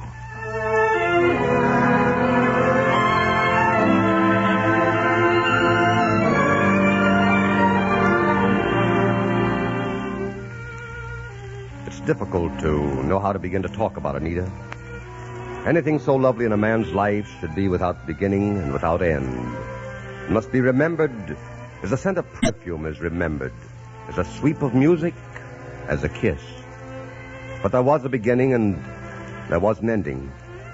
The first time I looked in her eyes was the beginning. I returned to my family in Stockholm after a series of concerts all over the world. The first to be with my wife and my little Anne-Marie. Daddy, look at all the flowers. Just because you're here. They're my favorite flowers. I helped Mommy buy them, didn't I, Mommy? Yes, dear. Holger, it's so good to have you here once more. I've missed you, my dear. I missed you, too. We have all of your records, Daddy. We played one every night that you were away. Oh, I beg your pardon. Ellen told me she'd be in here. Miss Hoffman. Hello, Miss Hoffman. Come right in, Anita, my dear. Holger, this is Miss Hoffman, Anne-Marie's music teacher. My husband, Mr. Brandt, Miss Hoffman. How do you do? Anne-Marie played for me a little while ago. You are a good teacher. Anne-Marie is very talented. And why shouldn't she be with such a father? Come, Anne-Marie. We must start our lesson. Did you practice? Oh, yes, Miss Hoffman. What a lovely girl. There's something about her face that's like, it's almost like springtime. Something fresh and very young and sweet. Margaret, do you realize it's been almost 3 years since we've been together? I realize it very well. I hope you'll stay home with us for a while now, though. I can't play any more concerts until I find a new accompanist. Thomas says he positively will go on no more tours. He's going to stay home and teach. Oh. Margaret, let's go away on a trip together. What do you say? Oh, Holger. Anne-Marie's going to school now. I have to be here with her. A home and a family are a responsibility, my husband. Very well, Margaret. We'll say no more about it. Do you think Miss Hoffman would mind if I watched Anne-Marie take a lesson? I'm sure she'd be very pleased. I'll go have a look.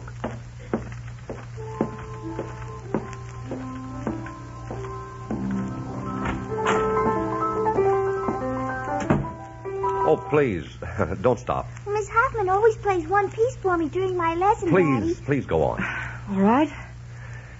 How strange that you choose Rustle of Spring to play. Why do you say that? Because I've been thinking of that music today, too. That music is spring running barefooted down the mountains of Sweden. It's sunshine on green grass and bright flowers. It's clear, cold water rushing across fields. It's fresh spring winds with a kiss that's like clarity and hearties after struggle and confusion and flight of surviving winter. You make it sound like cold music. No, it's not cold music. It's cool, like the fresh wind from the mountains. But at the same time, it's warm and pulsating and exciting because it's young and vibrant and beautiful. To you, Rustle of Spring is all those things? Yes, and you are all those things.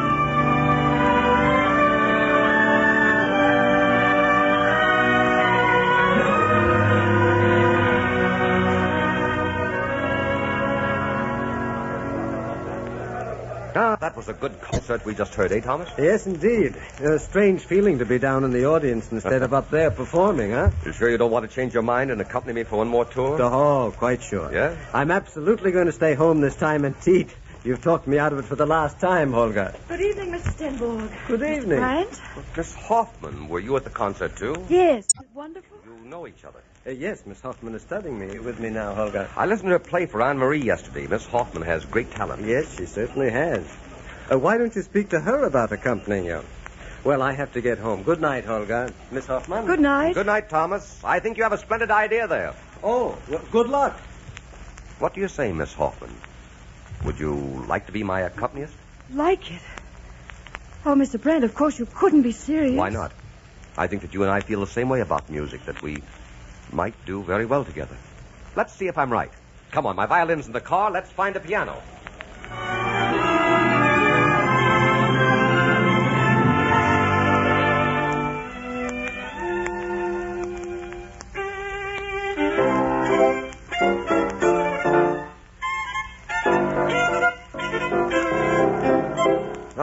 Anita, we were meant to play together.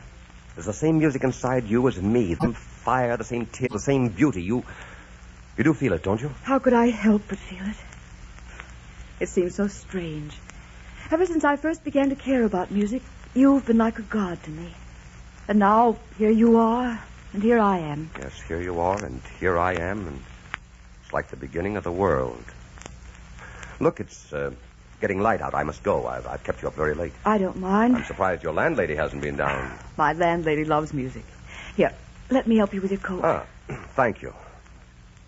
Well, my dear, I feel as though I'd made a very rich discovery tonight. Finding you is like coming into a kingdom. Oh, Anita, do you understand? You must understand what's happened to me. Anita. Oh, you shouldn't have kissed me. I could no more keep from kissing you than I could keep from loving you. Please, you mustn't say such things. I love you, Anita. I love you. I love you.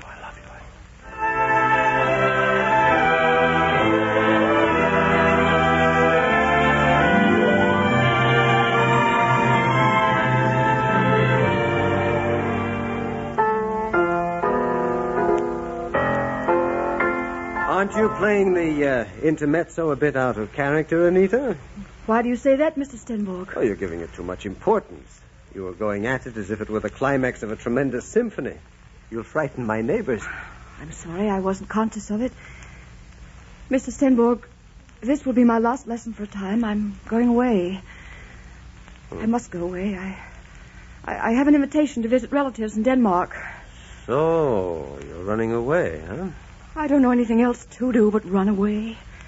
I thought I could see him. I thought it would be enough just to see him and work with him. Does Holger know that you love him? I've never told him, but I think he knows. Well, perhaps it's best that you do go away for a while, then. Are you going to tell Holger? No. He's coming tonight to practice. I want it to be just like any other evening. I'll write him a note and mail it after I've gone.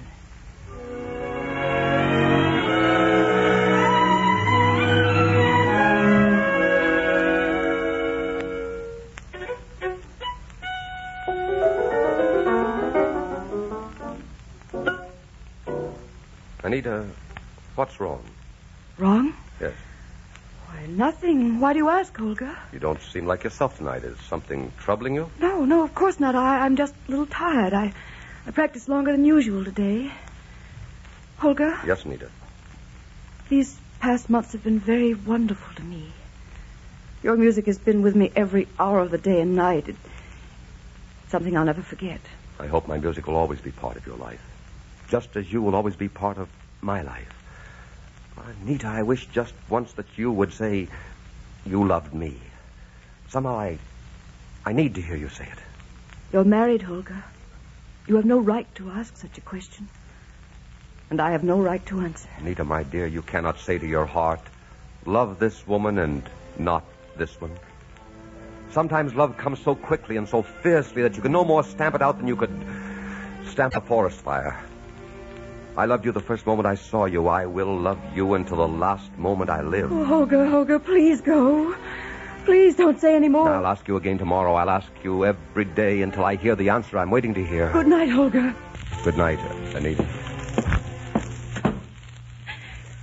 Goodbye. Oh, my darling, goodbye.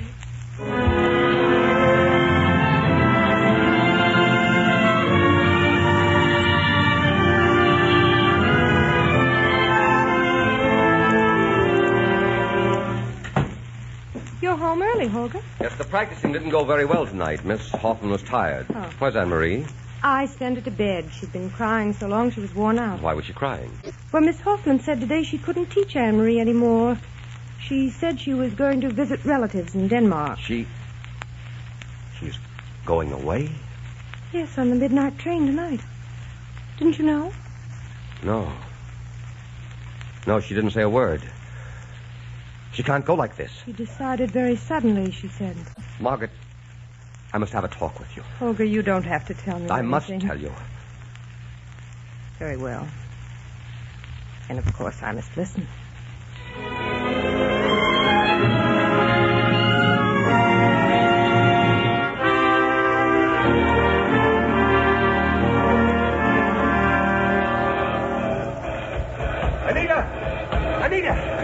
Anita! Olga, what are you doing here? How did you know? Margaret told me you were leaving on this train.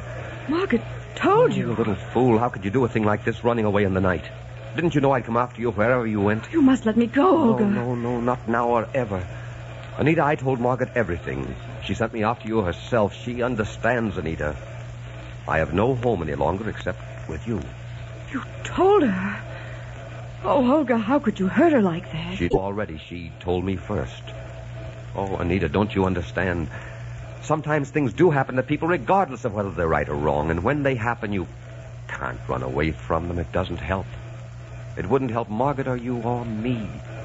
We belong together. We were just a little late finding one another. Come on, darling, take my arm. Let's go out of here. What are we going to do, Olga? We're going on a concert tour, you and I. We're going to follow spring around the world. And we're going to play music. The most wonderful music that's ever been written. It's going to be like no music has ever been played before because we'll be playing it. And playing it together. Oh, Olga, I do love you. I love you so much. My darling. Oh, my darling.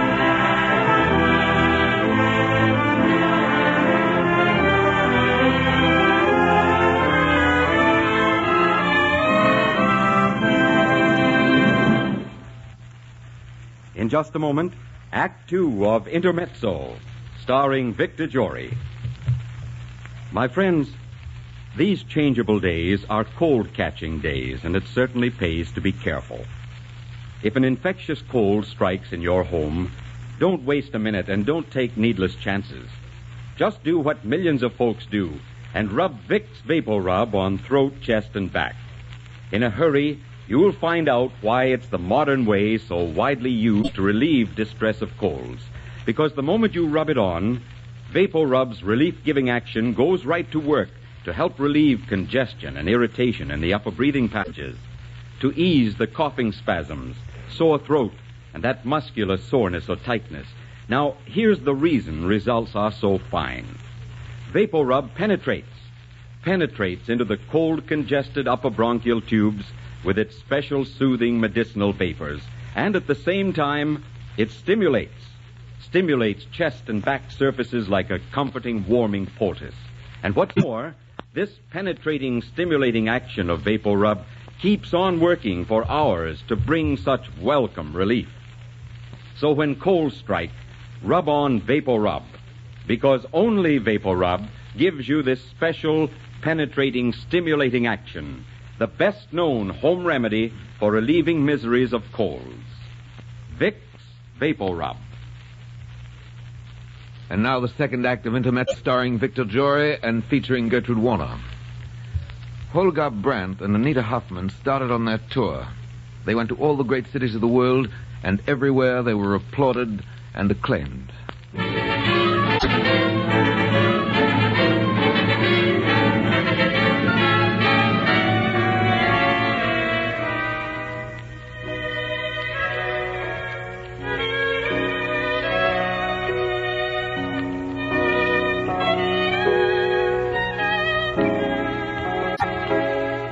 I have never heard such music in the Paris Opera House before. Such tenderness, such fire. They make a handsome couple, don't they? Yes. And isn't she beautiful?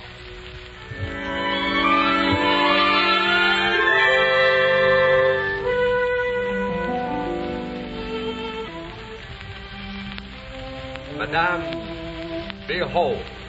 May one point out the sights to a stranger? You're standing now in the Eiffel Tower, and below you is Paris. Its yours. It's yours because you're young and because, oh, you're beautiful. When I'm very old, I shall love to remember how you gave me the cities of the world one by one when I was young. When you are old, I will say, remember that night I kissed you in Paris, that night when we ran away and found a spot halfway between the city and the stars where we could be completely alone, and you will say, oh, let's go back again. We'll come back and live the moment over. Shall we make it a date? Ask me when I'm 70. Just kiss me now. Oh, my darling, you're so sweet, so wonderfully sweet.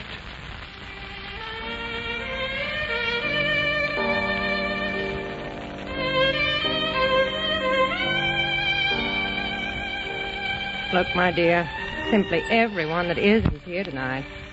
There's the Duke in the Royal Box. I wish they'd never stop playing. I've never heard our Italian songs played like this.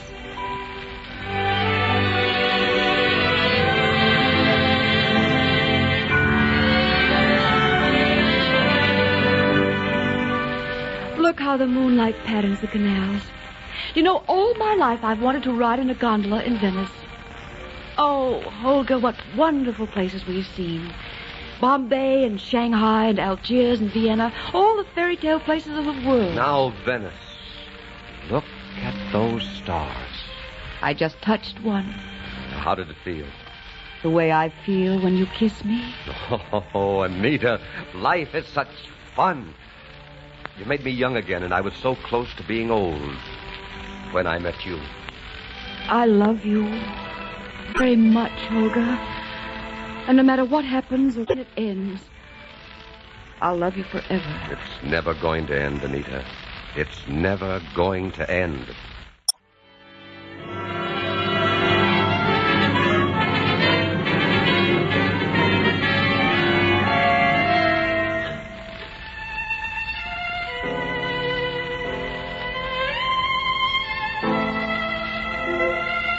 They say it has been a phenomenally successful tour for them, and I certainly can see why. They've played every big city in the world, haven't they? Just about. I understand this will be their last concert for the season.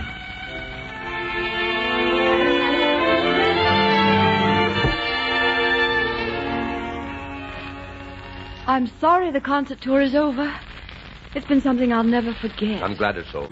I'm ready for a holiday on the Riviera. The whole trip has been a holiday. Oh, I have so many wonderful memories of you to file away in my heart. You don't really believe in your heart that it will last, do you? I believe our love will last, Holger. That's the only thing I can truly believe. Oh, Anita, don't ever leave me. Promise me you'll never leave me. The only thing I can promise, Holger, is that I will always love you.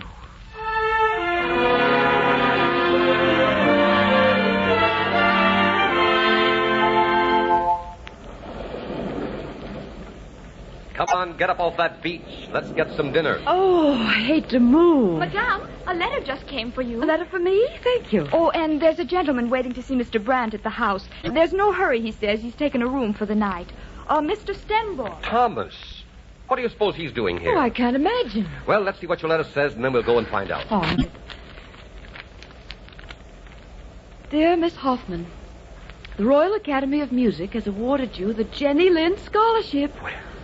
I hope you will not let anything interfere with the fulfillment of the bright future within your reach. Faithfully, Thomas Stenborg. Why, he must have come to talk about that. See? The letter's been following us around. Look at all the postmarks. Darling, that's wonderful. Is it? What are you doing? I'm tearing it up. That's how I feel about anything that might come between us. That makes me very proud, Anita. Nothing's ever going to separate us. Nothing in the world. No. Nothing ever. Let them keep their scholarship, and let me keep my happiness.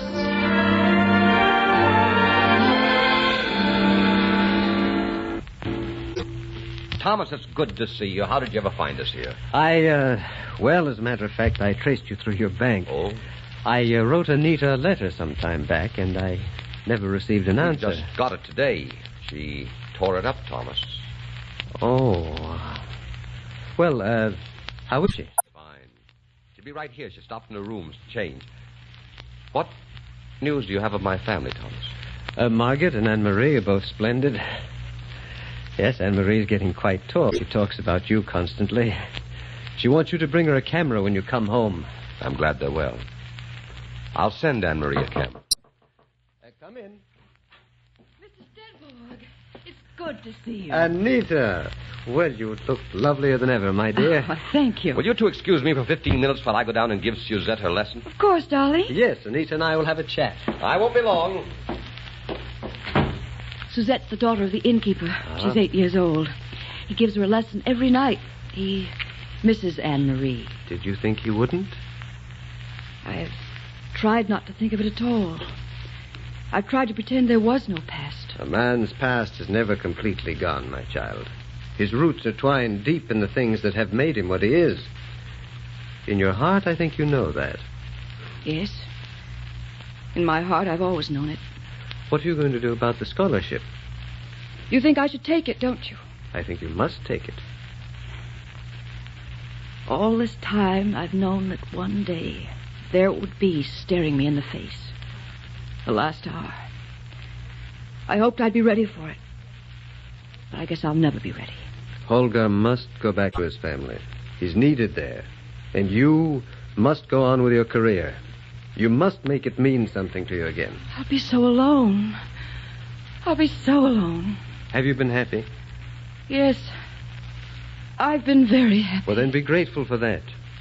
Because you see, my dear, happiness is sometimes an expensive commodity. Sometimes it can only be paid for in tears. Now think it over, Anita. I know that you will do what's right for both of you.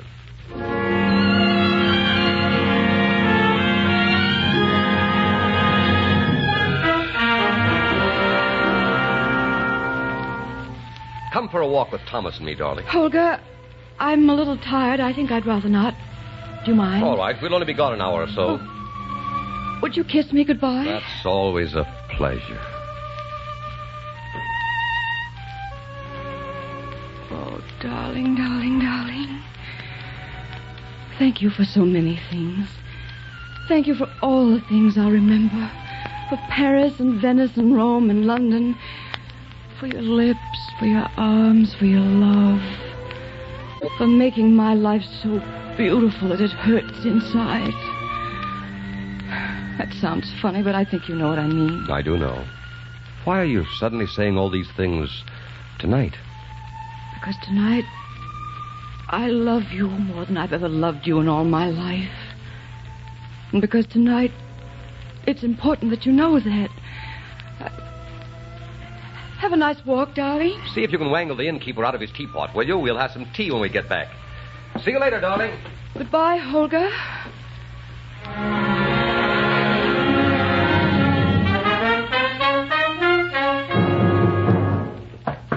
Anita? Anita? Try the door.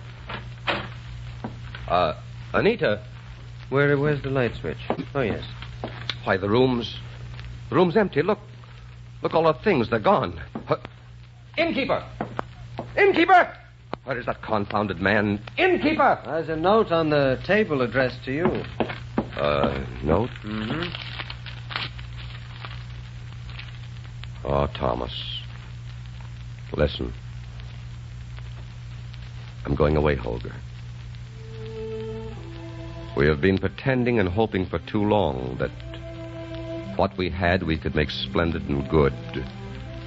But I've always known, my darling, that the most I could be was an intermezzo in your life. And so I'm going to take the scholarship. God bless you, Holger. And take you someday safely home. Anita, I'm going after her, Thomas. We belong together. Well, perhaps you did belong together for an hour, Holger. But you had the hour. And now it's ended. I loved her. I will always love her. Well, then let her go.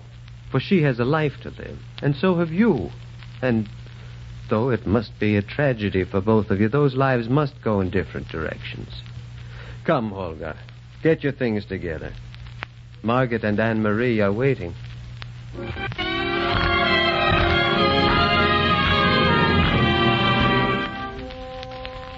So I went home. I went back to Margaret and Anne-Marie, both of whom I loved, very dearly, though in a different way. And Margaret was most kind and most generous. Welcome home, Holger. Welcome home, my husband. Oh, yes, anything as lovely as Anita should be without beginning and without end. But it had no right to begin, and it had no right to end. It had to take its place among those things remembered as a scent of perfume is remembered, or a sweep of music, as a kiss. Intermezzo to me is a melody half tears, half laughter, bittersweet upon the tongue and on the heart, like the memories of a love put by.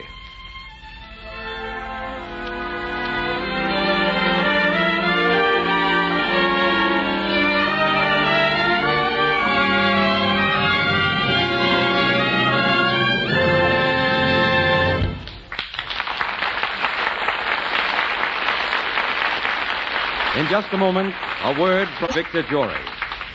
If you have a cold today, you have a lot of folks to commit with you, because new thousands every day are catching contagious colds. And to relieve miseries of colds, it's extremely unwise to take needless chances with untried remedies. Unwise and foolish, because you can benefit by the experience of millions of people. The modern way they rely on for welcome relief is to rub Vicks VapoRub on throat, chest, and back tonight at bedtime. Yes, VapoRub is the best-known home remedy you can use to relieve distress of colds. The very moment you rub on VapoRub, its relief-giving action goes right to work and keeps on working for hours to bring such grand relief. It invites restful sleep, and often, by morning, most of the misery of the cold is gone. So if you have one of those infectious colds, be sure to rub on time-tested, home-proved Vicks VapoRub.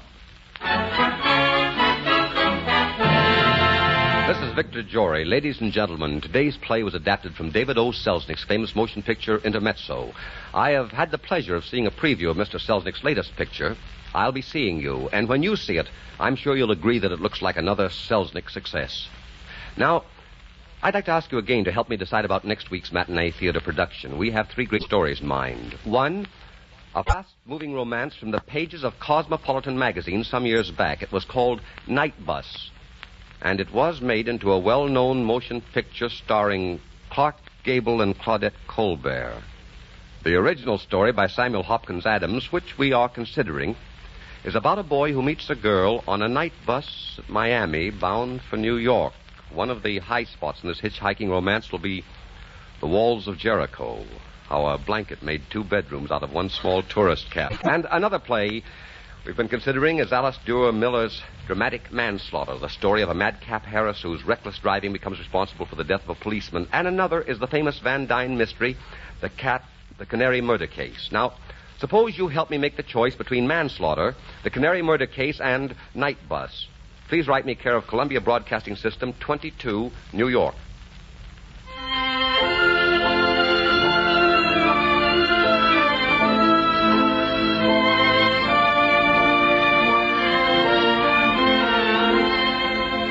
Our script today was adapted by Gene Holloway from David O. Selznick's famous motion picture and was directed by Richard Sandville. Music for this series is under the direction of Mark Warnow. Be sure to be with us next week when Vicks, the makers of Vicks VapoRub, Vicks Vatronol, Vicks Cough Drops, and Vicks Inhaler, brings you another great matinee theater production starring Victor Jory. This is CBS, the Columbia Broadcasting System.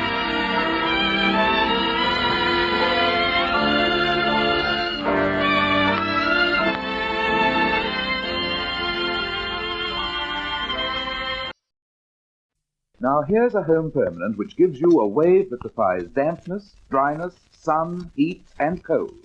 Defies the elements. Is that the new Richard Hudnut Home Permanent? That's the new Richard Hudnut Home Permanent with Neutralizer Booster.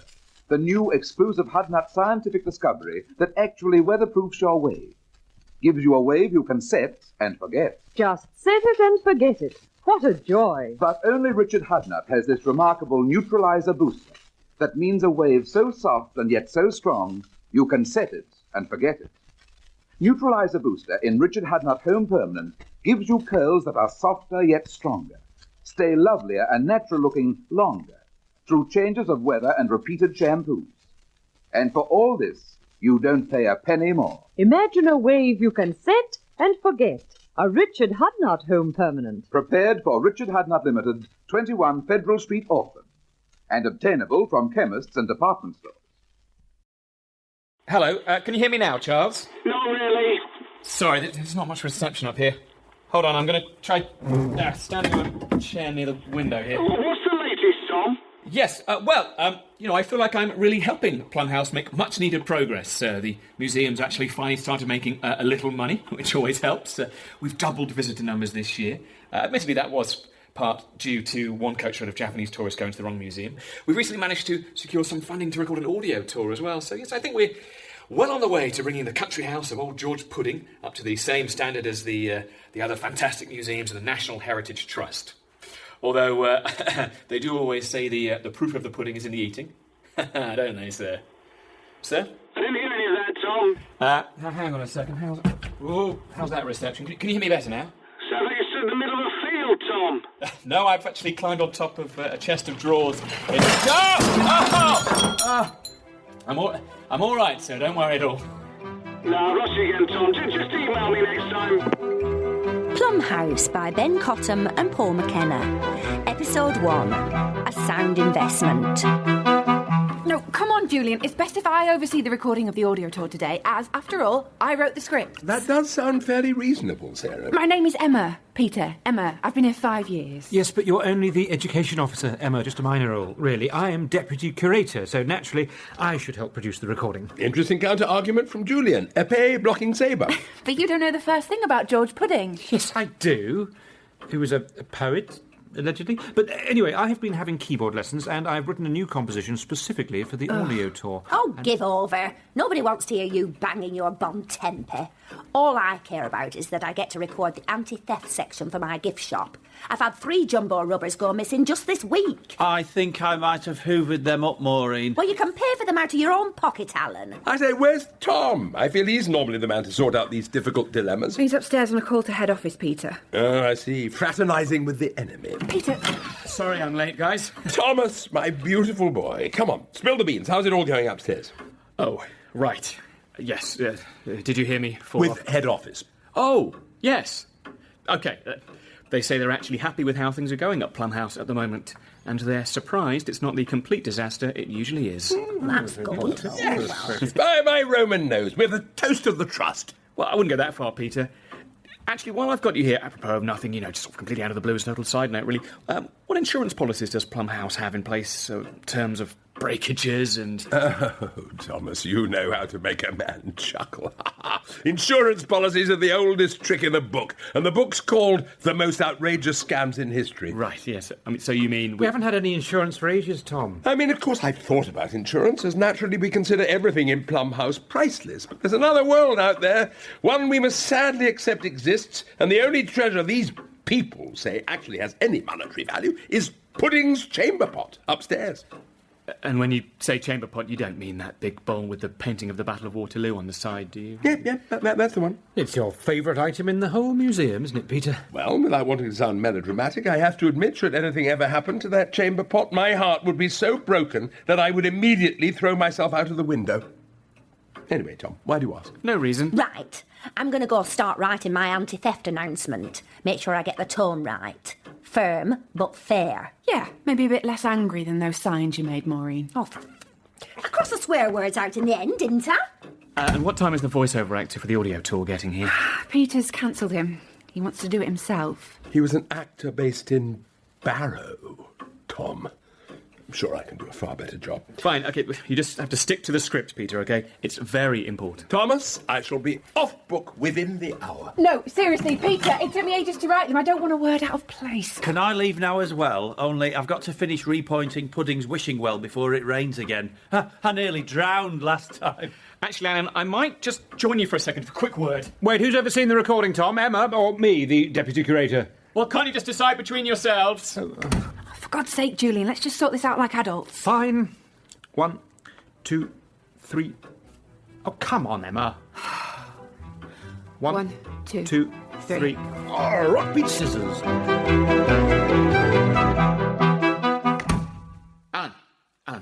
I was hoping you might be able to keep a little secret.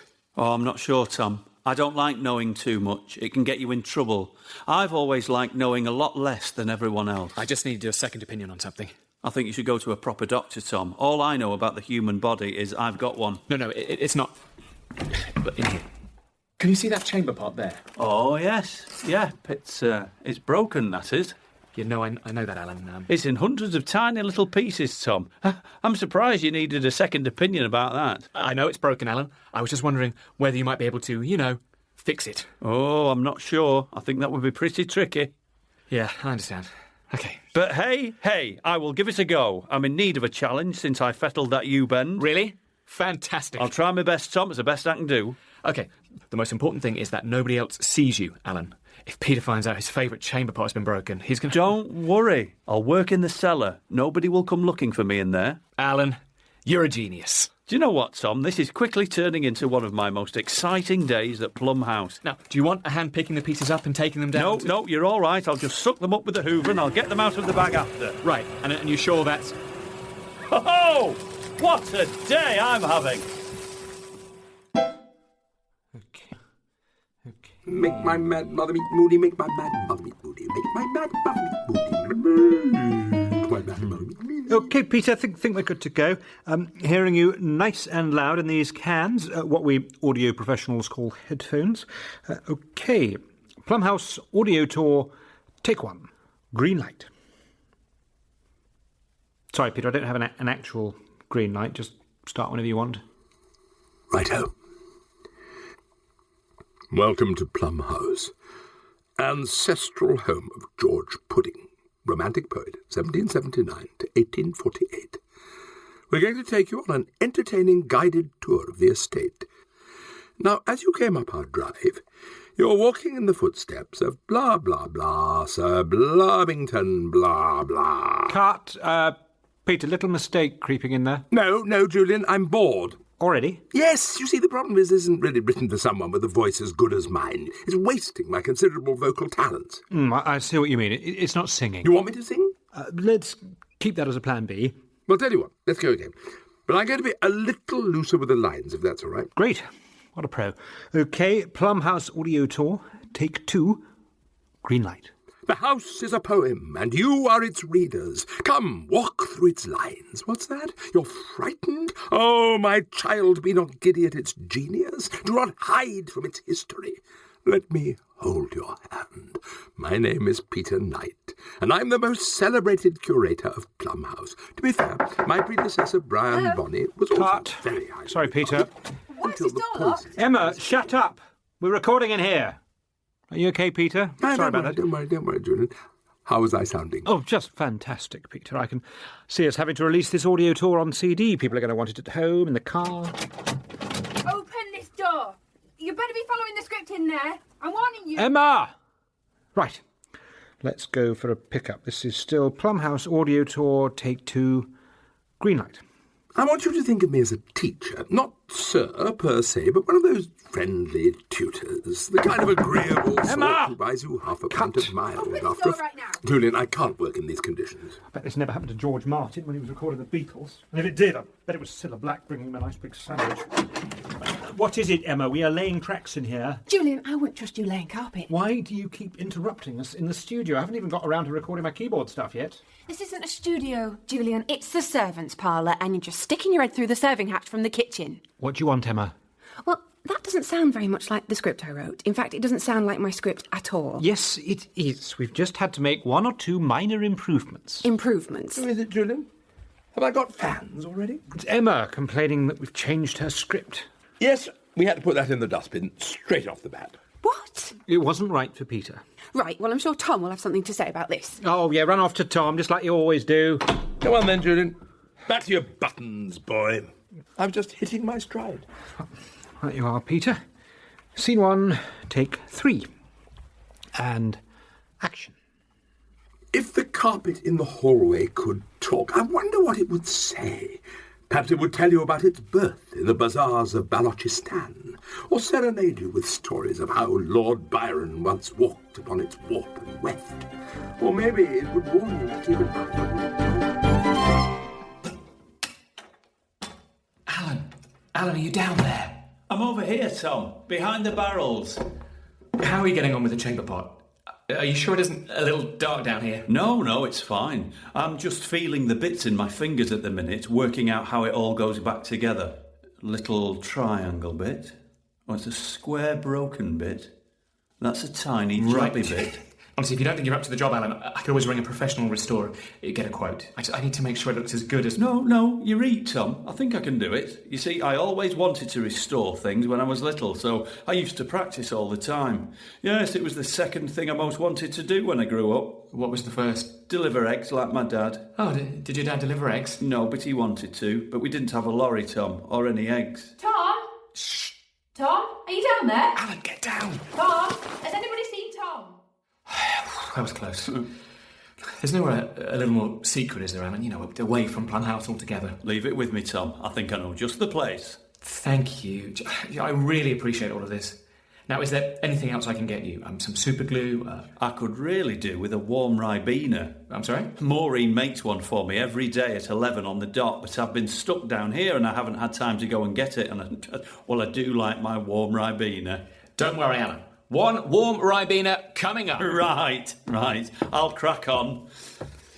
Now then, pointy bits connected to the jarby bit, and the jarby bit's connected to the... That's a sharp bit, and the sharp bit's connected to the... Right. There. Perfect. Thank you for visiting the Plum House gift shop and looking at our beautiful merchandise. Isn't that a nice bum bag? Doesn't it fit nicely? Suits you too. Ideal for your keys and that. But what's that? You don't want to pay for it? You just want to walk out the shop without giving Maureen the cash? No, we don't have a card machine. Maureen? Take that bum bag. Only now, I'm coming for you. And when that doorbell rings, and it will ring, it'll be me. Maureen? The highwaymen of these parts used to cut out their victims' guts and drag them behind their horses, using their intestines as rope. Maureen? And if you take that bum bag, mark my words, you'll wish I'd done that too. Because what I'm going to do is going to be much worse. You'll be begging me. Maureen! Oh, hi, Emma. Sorry, am I interrupting? Oh, no, I was just practising my anti-theft announcement for the audio tour. Have you seen Tom? Only the recording's going very badly. Extremely badly, in fact. Well, why? It's being made by Peter Knight and Julian Baxter. They're not sticking to the script or the schedule. Right. I'm not having this. Where are you going? To record my section, whether they like it or not. Emma, you're in charge of the shop. But there's not even any visitors today. If anyone comes in, tell them we're having a sale on George Pudding bum bags. They're the ones with his face on the front and pudding spelt wrong. I'll tell you what, that Chinese sweatshop we use, cheap as chips, but bloody useless. Sorry, are we actually using And keep an eye out for any bum bag thieves. Do I make myself clear?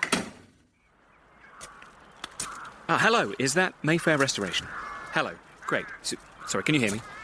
Yeah, I'm just outside looking for a little bit of reception. It's good. Hello? Yes, I was just calling to try and get a quote, actually. I'm afraid that somebody has broken a valuable chamber pot, and we... Hello? Can you... Oh, for goodness sakes. Is that you, Tom? Alan? Where are you? I'm down the well. Well, I said work somewhere more secret, Alan. I didn't quite mean at the bottom of a well. Hello. I was meant to be pointing it today anyway. So, did you bring my warm Ribena? I could do with the sugar, Tom. I'm just about running on empty. Oh, I'm sorry, I forgot, Alan. This is even darker than the cellar. How on earth can you work down here? Tom, you don't need your eyes. Do you know, the same man's cut my hair all my life, and he is actually registered blind. At least let me get my torch up on my phone. Oh, Alan, what... Don't mind that. That's just blue tack holding everything in place before I get gluing. I mean, it's not exactly a seamless restoration job, is it? I don't believe it. What, blue tack? I know, it's incredible stuff. I have got full signal. Hello, yes, Mayfair Restoration. Yeah, thank you so much for calling back. Look, as I was saying, I have a broken chamber pot, and I was wondering what your prices started at for repairing such a...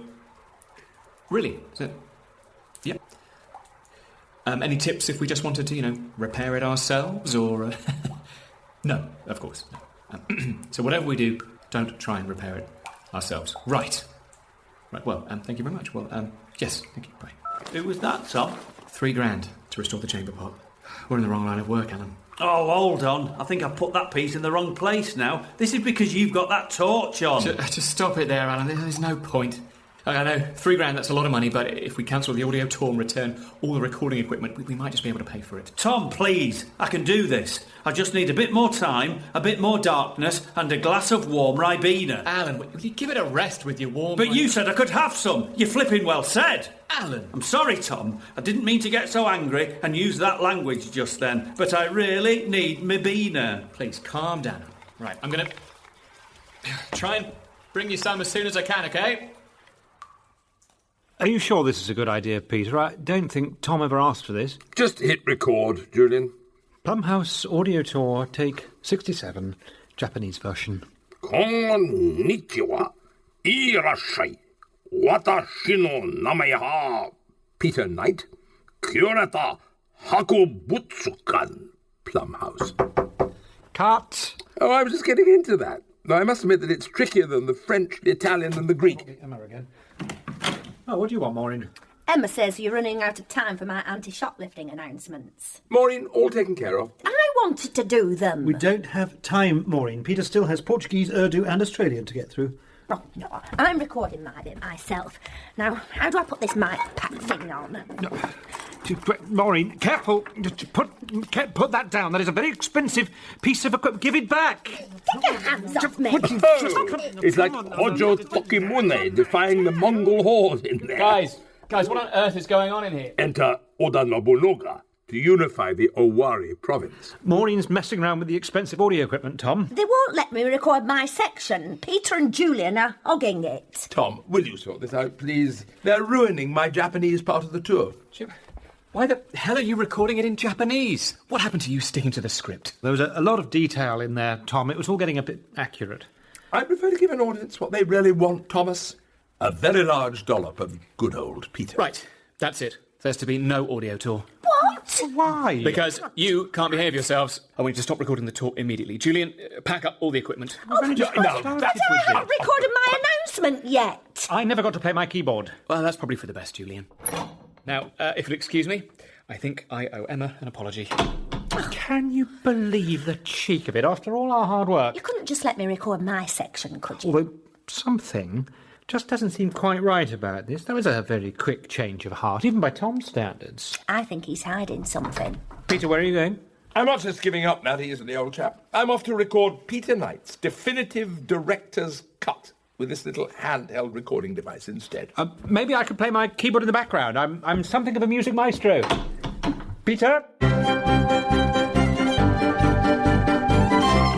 Emma, there you are. Tom, where have you been? How do we end up with Peter and Julian in charge? I know. Okay, I'm sorry. I've been distracted today. I need to come clean, Emma. I need to get something off my chest. All right. And what's that? I have accidentally smashed George Pudding's priceless chamber pot. I see. Yeah, and I've tried to get Alan to repair it, but he insists on doing it in the dark, and he's not had any warm Ribena. Which reminds me, I need to get him some warm Ribena, and oh, God, what am I going to do? I mean, Peter is going to go ballistic. Tom, calm down. One of the things I like most about you is that you always do the right thing in the end. So just do the right thing and tell Peter what's happened. Fine.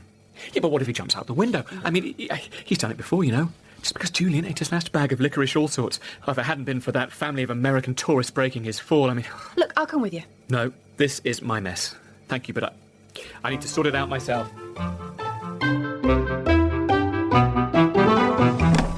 Oh, here he is. Where have you been all day? Hiya, Maureen. Is everything all right, Alan? You've got a funny colour. I mean, you're always pale, but you've gone even worse. I'm fine. Oh, I know what you're after. Somebody's missed their warm Ribena today, didn't they? Please, Maureen, I'm desperate. Where have you been instead, then? What did Tom want to talk to you about earlier? Oh, nothing. And what are you hiding behind your back? Nothing. Maureen, honestly, nothing. Come on, Alan, you're shaking. Are you going to tell me what's going on? I can't. I mustn't. I won't. Headphones, check. Batteries, check. Mic pack. Oh, for goodness, they've taken the mic packs with them. wonder if I can just turn the volume up and... The billiards room. Aha. Before I tell you about Pudding's love of the game, let me just finish telling you about my time teaching at the University College of Rhodesia. One of the undisputed highlights was being kidnapped mid-tutorial by a group of armed guerrilla fighters.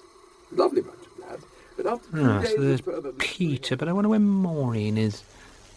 I told you, Alan, no. Please, Maureen, I just want a warm Ribena. I'd even have Vimto if you had it.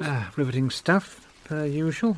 At least I didn't have to hear her on the toilet. If you want that warm Ribena, Alan, I think it's time you started talking. Hello, hang on a second. What's all this? A little more intriguing. Just tell Auntie Maureen and she'll give you all the warm Ribena you could ever want. Oh, all right.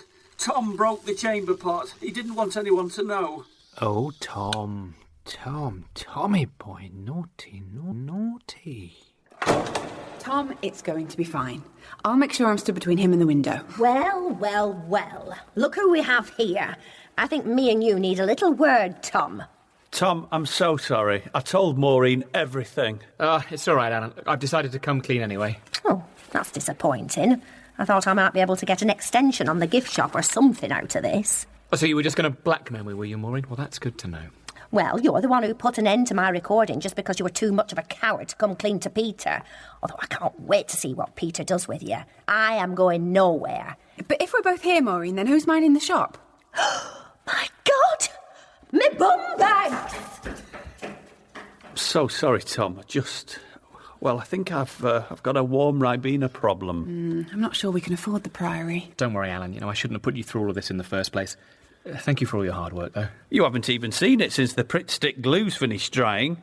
Hold on. Let me go and get it. No, Alan, honestly, there's no need... Did he just say he fixed it with Pritt Stick? Oh, who knows? Aha! Stop right there. Oh, this is all we need. If it isn't old Billy Butterfingers, the chamber pot dropper. On your way to dob me into Peter, I imagine? Of course, we could always discuss me not telling Peter, but you see, I'd want a little something in return. I'm sorry, is everybody trying to blackmail me today? I want my own recording studio in my office, so I can record the double album I've been working on. Julian, that's not going to happen. You see, I've always thought of myself as the sort of Jean-Michel Jarre of Plum House, and today was supposed to be my opportunity to finally record one of my first compositions, but I never even got the chance. Actually, we'd love to hear it, Julian. Wouldn't we, Tom? Absolutely. Why don't you play us your song, Julian, and then you can tell Peter afterwards? You're not just toying with me, are you? No, of course not. We'd love to hear it. Oh, do you know what? That really does mean a lot to me. I'd be nothing without the fans. Now, you stay right there. I'll just nip into the studio. Stretch the old fingers, fire up the Casio. You still hear me? Loud and clear, Julian. Yeah, take it away. So, although it's very similar to Jan Hammer's music for Miami Vice, crucially it's slightly different and completely my own work and legally a whole new tune. Now, this is the A section, and it goes a little something like... Yeah.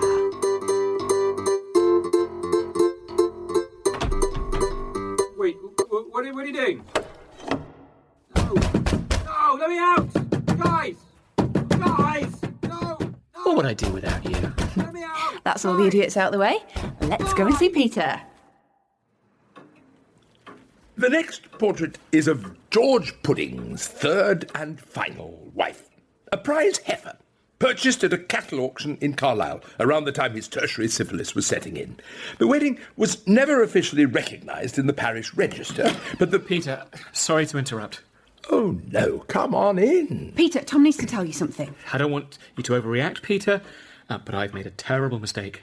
I'm afraid that Alan, I do wish you wouldn't interrupt like that. Thomas and I were having, what would you call it, Tom? A moment?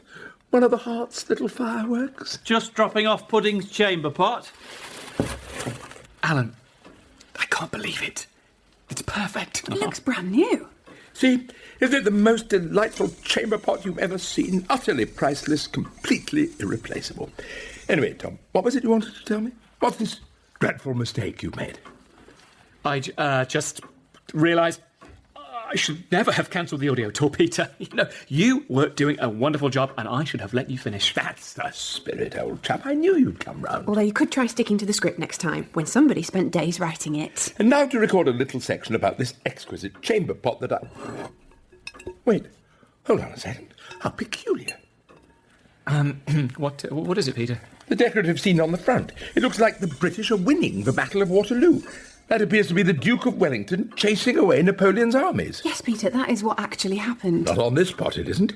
You see, George Pudding, despite himself being British, was no great fan of the British. Ah, the Morrissey of his day. A complicated man, and he really rather resented the British victory of 1815. So when commissioning his bedroom wear, he decided to depict a reversal of fortunes, French victory and British defeat. Right. So would someone mind telling me what's going on? What peril has pervaded this potty? Peter, I am so sorry. I smashed it this morning, and Alan tried to repair it. I'm sorry I've made a few mistakes, Mr. Knight. Maybe my policy of working in absolute pitch darkness isn't quite as good as I thought. Kind of amazing how the bits still fitted together perfectly the wrong way around. Please, don't be too upset, and please don't jump out of the window. I mean, what is there to say, Tom? We can go to a professional restorer. We can see if they can salvage it. Tom, it's fine. I don't care. You don't care? Of course not. There's nothing remotely valuable about this pot to begin with. But you said... Alan, can I borrow you for a moment? Help me get this picture off the wall. Rito? We have a safe. It's where I'm forced to store my licorice all sorts with that thief Julian around. And also, ta-da! But that's... the real chamber pot. Oh, well, I'm confused. I'm very confused. You don't think I'd allow the great British public anywhere near Pudding's real prized chamber pot, do you? Now, that really would be quite bossy. So... the one you smashed and repaired was a fake, a worthless replica. So it's all worked out in the end. You see, you should have just been honest from the start. I know. I'm sorry. I just knocked it off the table when looking for some reception. There's no way the real pot would break that easily anyway. Pudding was, how shall I put it without being vulgar, a very energetic defecator, particularly after his renowned 16-course banquets. A complicated man. So any chamber pot he commissioned had to be up to the job. Look at this, glazed to within an inch of its life. I mean, it would take a pneumatic drill and a 10-ton steam hammer to smash this chamber. Somebody open the window. No, Peter. Hey, now steady on. Stand back. Come on. I must do it. We'll get this fixed. I owe it to Pudding. Plum House was written by Ben Cottam and Paul McKenna. It starred Simon Callow, Jane Horrocks and Miles Jopp, with Tom Bell, Piers Quigley and Louise Ford, with Alex Lowe as Charles. It was produced by Sarah Cartwright and directed by Paul Schlesinger. It was a hat-trick production for BBC Radio 4.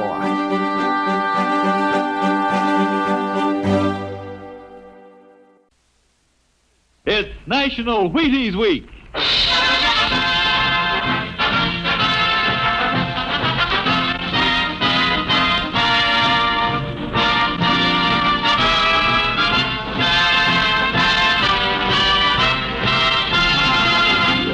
Yes, it's National Wheaties Week, and Wheaties present Dimension X.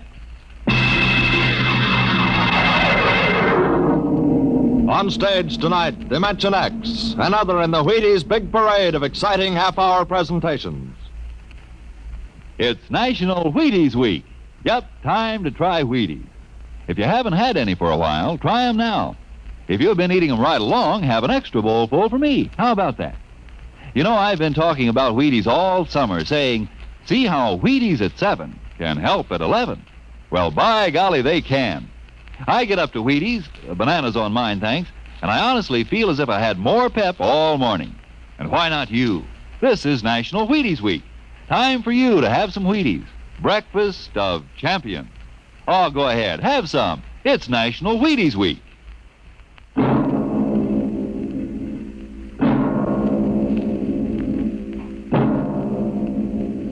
Now, tonight's adventure into the world of the unknown. The world of Dimension X.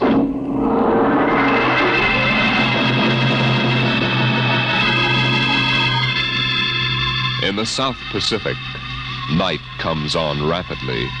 The sun dips below the flat horizon. The sea is crimson for a moment, and then night falls. But on Tahani Atoll, giant arc lights turn night into day. Across the waters of the lagoon within the barrier reef, Launches and tugs skitter back and forth, while on the curving half-moon of the island, army trucks and jeeps scuttle down the rough roads bulldozed by the Seabees just 6 weeks ago. A low Quonset hut stands near the beach, surrounded by tangled wire. This is the preliminary command post, and inside is General Frank Gaydosh, field director of the test. Operation Destruction.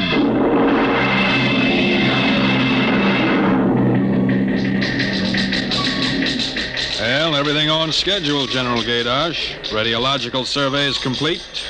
Instruments placement checked. Get me Navy and tell them HR is as ordered. Send a periodic time check to Air Force and Ewintock and observation control on the Missouri. Yes, sir. I want a complete roster check on all personnel before HR. That test bomb is going off at 10 o'clock tomorrow morning, even if there's a whole battalion stranded on the target vessels. We'll see that everybody's clear. Yes, sir. Oh, Nate Cohen wants to see you. Who the devil is he? AP man. He's been selected by the press radio pool to interview you. I haven't got time. Tell him to speak to Major Breedenberg. He's the PRO. Well, I think perhaps you'd better see him, sir. The directive on public relations from Washington was very clear. Now, what blazes am I supposed to run a bomb test and play mother hen to a bunch of reporters? Washington, sir? All right. Bring him in. Relly. Yes, sir. Have me some black coffee. Yes, sir. This is Mr. Cohen, General Gaydosh. How do you do, General? Lousy, as a matter of fact. Is that an official statement? No. And run some of that world is at the crossroads baloney. I wrote that yesterday. General, what effect do you think the new bomb will have in the world situation? I can't tell you that, even if I knew. My job is to set the blaster thing off, see that nobody gets hurt, and collect the data. Can I speak with you for a moment, sir? Later, Alan. Go ahead, Cohen. Can you release anything on the scientific principles involved? I don't even understand it myself. Wait a minute. Dr. Muller. Yes? Come over here a moment, will you? Cohen, this is Dr. Fred Muller. How do you do? Civilian scientific director. He's the only one who knows what's inside that warhead. How do you do, Mr. Cohen? How about a statement, Doctor? Well, I'm afraid all I'm allowed to say is that the bomb is new. It's extremely powerful. And off the record, it's very tricky and dangerous. Well, what'll happen if it goes off prematurely? I don't think we have to worry about that. In fact, we wouldn't even know about it. If you'll excuse me now. How about the natives? What about them? They're going to be evacuated from the island? They already have been. General Gaydosh. I saw the Tahani chief outside when I came in. The whole tribe's out there squatting down at the motor pool having a conference. What? Alan. I've been trying to tell you, sir, the Tahani are still on the island. What? The LCT's already, aren't they? Yes, sir, but they won't go. They refuse. The schedule called for their evacuation to Milani 3 hours ago. I realize that, sir, but I hoped we could still get them off without violence. Look, Alan, they're either on the island or off. Wait a minute. Cohen, that's all. What are you going to do about the natives, General? I'll issue a statement later. You going to force them? Go on, out. I haven't got time. All right, General. Thanks. Thanks a lot. All right, Alan, let's have it. Well, sir, the Tahani have been kicking up a fuss all along. They won't leave. They won't? Do they know what's going to happen to the island? Do they know we're going to blow it higher than a kite? I told the chief, and he just said they won't go. They'll go all right if I have to. Get him in here. Chief? And the lieutenant who interprets. Yes, sir. How do you like that, Dr. Muller? I haven't got enough trouble. You know, I feel rather sorry for the Tahani. It can't make much sense to them. We arrive and tell them they've got to get out. I appreciate your finer feelings, Muller. But I can't let 100 half-naked Kanakas hold up the bomb test. But they're not Kanakas, General. Captain Cook discovered the island in 1788. What's the difference? Lieutenant Gilbert reporting, sir. Noah. I haven't got time for ceremony, Gilbert. Tell the chief he and his tribe have to get off the island. We're providing homes for the Mamalani. Maruru teupa tau tiari iti mailani. Translate, Gilbert. The chief says, you do not understand. Mailani is a bad island. My people have lived on Tahani from the time that our ancestors were cast away on the island. The spirits of our ancestors are buried in the earth. Our fathers are buried here. Our fathers' fathers... If he thinks I'm going to move his graveyard, he's crazy. In our ancestors' time, the Tahani came in a great bird canoe. We were cast away on this island. We have made it our home. What right have you now to carry us over the sea to a strange land where we would die weeping for our homes? We will not go. By the water of Babylon, there we sat down and we wept when we remembered Zion. Thank you. Thank you, Dr. Muller. You're a great help. Gilbert. Yes, sir? Tell him I have no choice. He's got till midnight to get his tribe on board those LCTs peacefully, or I'll have the Marine detachment carry them on board. Te mauma te watu. Rather harsh, General. After all, justice is on their side. We are preparing to blow up their island, and we haven't asked them about Dr. it. Muller, you will kindly confine yourself to the scientific aspects of this operation. I'll take care of administrative matters. Well, if you could explain to them what is at stake Any here. further explaining I've got to do, I'll do with the Marine detachment. I'm not going to hold up my schedule to coddle 100 barefoot natives. Well, Gilbert? I told him so. All right, get him out of here. I've heard enough. What the devil is that? It's some kind of a curse, sir. I can catch some of it. The island will remember the tears of its children and punish the invaders. The great destroyer will not destroy, and the evil man who is the chief will travel far through the blackness of night. Even as the children of the island end, so will he. All right, Gilbert, take him away. Yes, sir. Colonel Allen, get a detail from the Marine detachment with tear gas and small arms down to the motor pool. 1 hour, have those natives on that transport, and I don't care how they do it. Is that my coffee, Borelli? Yes, sir. They must know about the bomb. The great destroyer will not destroy. You worried about that curse? Well, I should think you might be. He threatened you personally. If I were you, I'd carry a pistol till they got off the island. The chief looked as if he'd cheerfully strangle you with his bare hands. I'm supposed to end the way they do, huh? What's that? Oh, probably the Tahani saying goodbye to their island. I think I'll go down to the motor pool. Well, stay out of the way and get back here in an hour. We've got to have this wrapped up and headquarters moved out to the Missouri by dawn.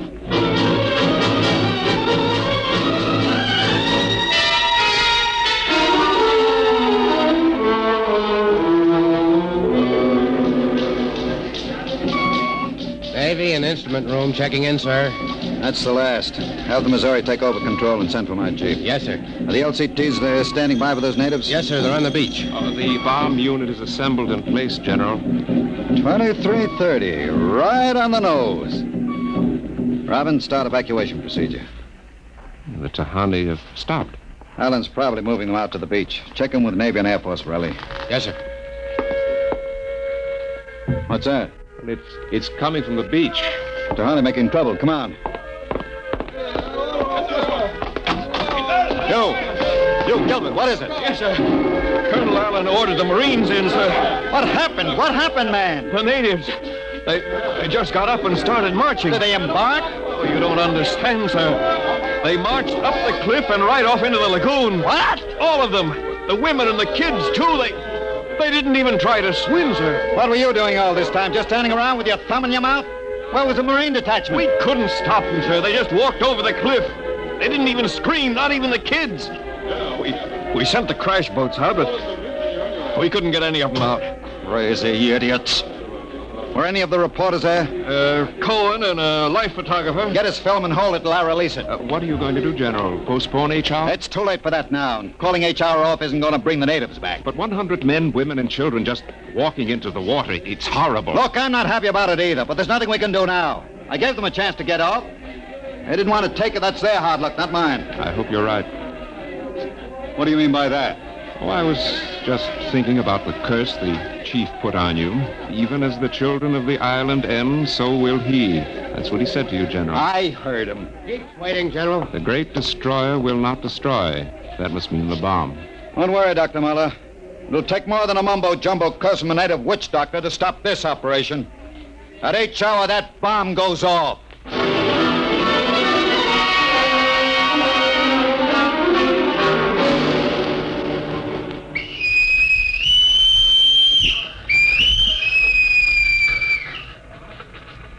Now H hour minus 1 minute 30 seconds. H minus 1:30. Video screens hooked in, sir. All right, check control stations. Observation station 1. Observation station 1, check.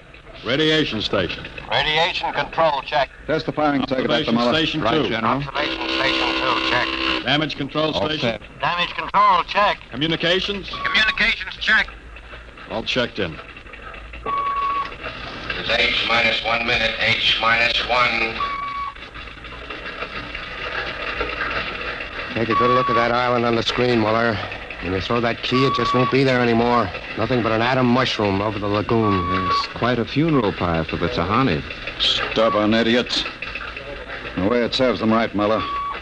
It can't get in the way of progress. Progress? I wonder if it is, General. It's H minus 30 seconds. H hour minus 30, 29, 28, 27, 26. The Great 25, Destroyer. 24, That's what he called the bomb. Hold it, Miller. Allen, report. 22, All checked in. 21, Cameras running. Sound fire warning. Stand by for firing. Ready, Miller? Ready? 12, 11, 10, 9, 8, 7, 6, 5, 4, 3, 2, 1, fire!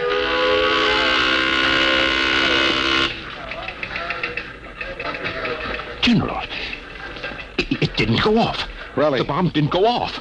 Relly, signal and stand by. Condition red. Allen, check readings. Miller, what's wrong? What happened? I don't know. The bomb didn't go off. What do you mean? Why didn't it go off? I don't know, except for one thing. The Tahani chief said the Great Destroyer would not destroy. It didn't, General. The bomb didn't go off.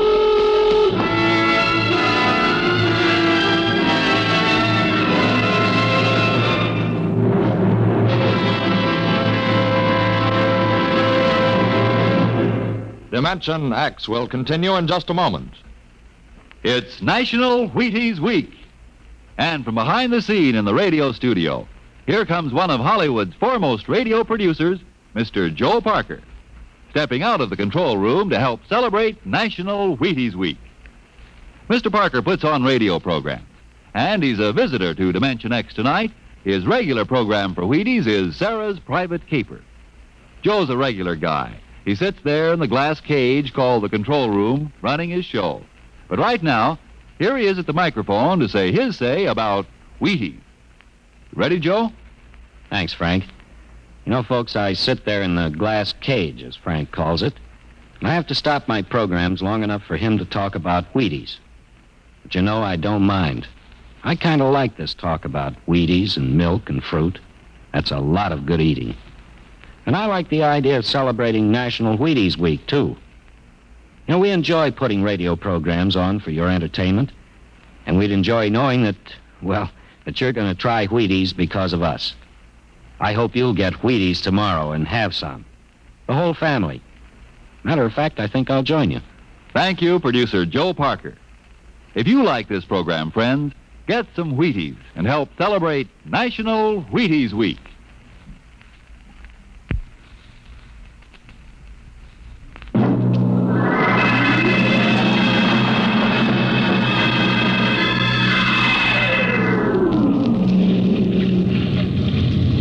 General, what happened? You got a statement? Nothing you can use, Cone. Not until we find out what went wrong. We'll let you come aboard this ship. I walked on. You don't know why the bomb failed, huh? It didn't fail. Just didn't go off. Say, what's that tank thing on deck, General? Undersea Salvage Unit Mark IV. They call it an undersea crawler. Somebody going down? That bomb is down there in the lagoon somewhere. Could go off at any second. Somebody has to go down, find it, and disarm it. That's a lovely job. Who's elected? I am. Dr. Muller. He's the only one who knows how to dismantle it. The crawler's ready, General. All right, come on, Muller. I'm ready. Well, and as soon as we hit shallow water, get those gates open. We'll pull the crawler out, then you get away in a hurry.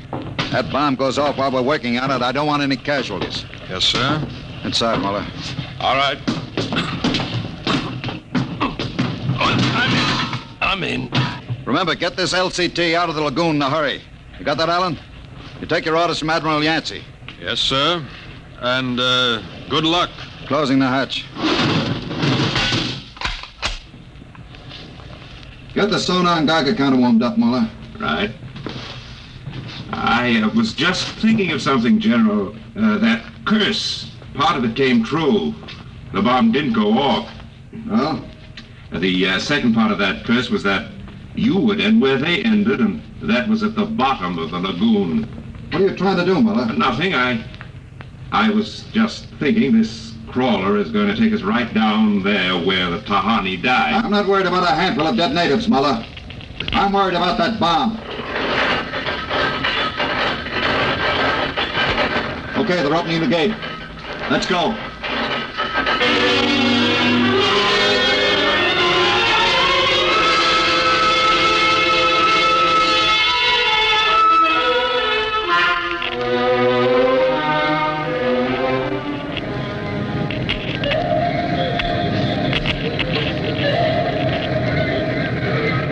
USU-4 to control. Depth 50 feet, bottom sandy, dropping off sharp.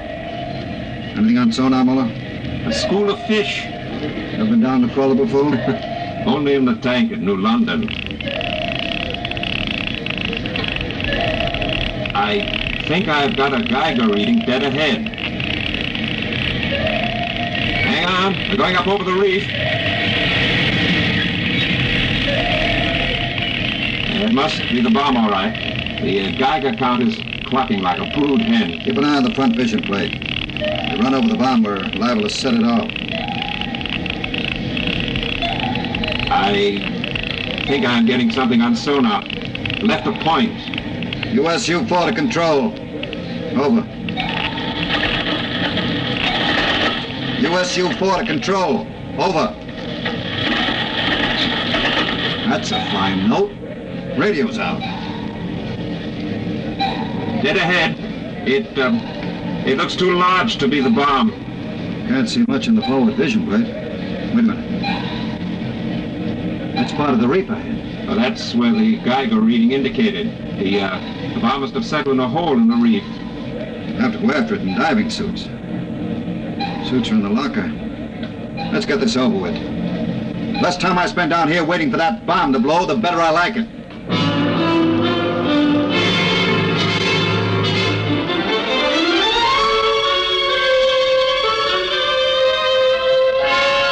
Ready, Muller?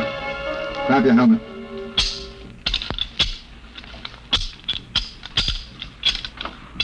Getting me all right on your headset? Okay, I'm gonna fill the lock.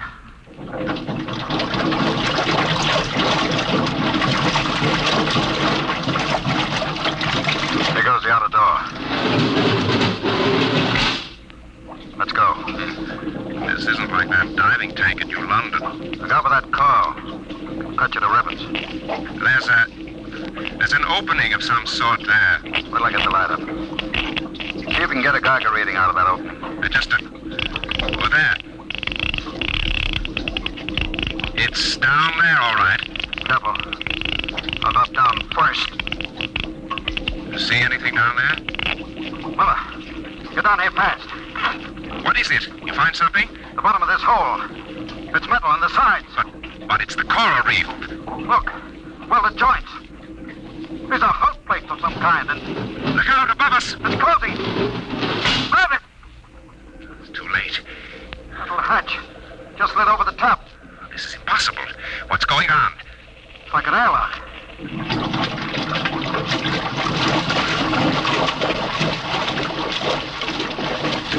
Water's being pumped out. General, do you realize what this means? Not sure. There's an inner door opening. Careful. It's a passageway. What do we do now? There isn't much to do. We can take off our helmets, though. Now shows good air. Yeah. All right. Come on. What is this? Undersea fort? What's it doing here? What does it mean? Whatever it is, our bomb must be down here. Wait. There's someone there. I can't see. There's a shadow. Who is it? Who's that? Ma'anua, Dr. Muller. Welcome to our ship. We have been waiting for you. General, it can't be. Do you see? It's the Tahani chief.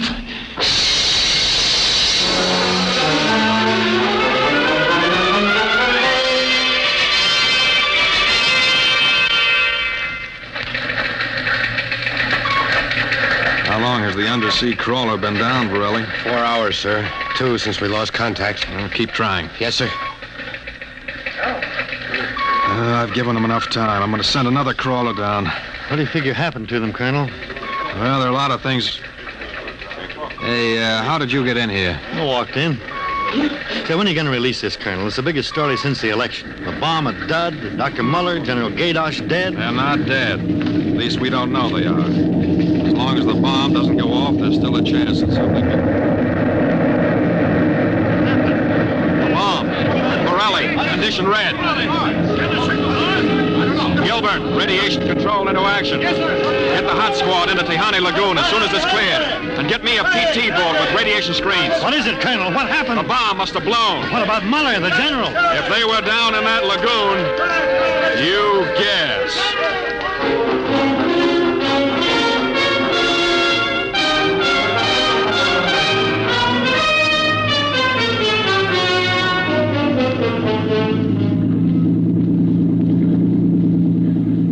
Radiation reading 75 and steady. Now take her in as close to the beach as you can. Steady as she goes. Is there any danger of more explosions? No, when she goes, she goes. Radiation 82. The danger is radioactivity. Our shields aren't much good, but we've got to pick up the recording instruments as soon after the blast as possible. Radiation 93.5. Well, that's still safe. Hey, Cohen, is that something on the beach there? Oh, yeah, looks like a body. Maybe you blew one of the Tahani back out of the lagoon. No. It's moving. Gilbert, glasses. Yes, sir. It's a man, all right. Head into the beach. Aye, sir. Who is it, Colonel? I can't tell, but he's in a diving suit. It's either Muller or General Gadosh.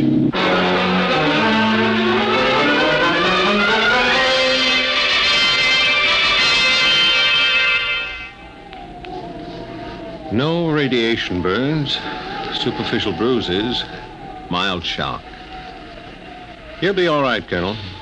Can he talk? For a while. I'm going to give him a sedative shortly.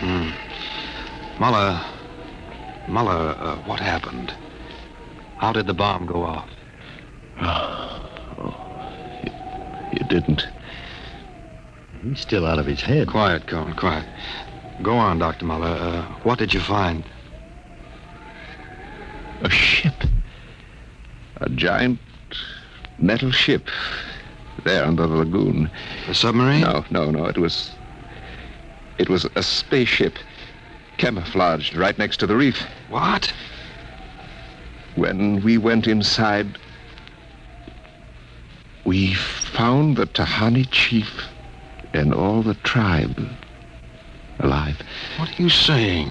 Well, they drowned in the lagoon. I saw them. No, they didn't commit suicide as we thought. They just dived underwater into the rocket. A rocket? Built by Polynesian savages? But they're not savages. They're the castaways. They're from another planet. Don't you understand? Their spaceship was wrecked here 400 years ago. They've been waiting ever since for a chance to go home. This boy's out of his mind. You better put him under the sedative, Doctor. It's true. They'd exhausted their fuel.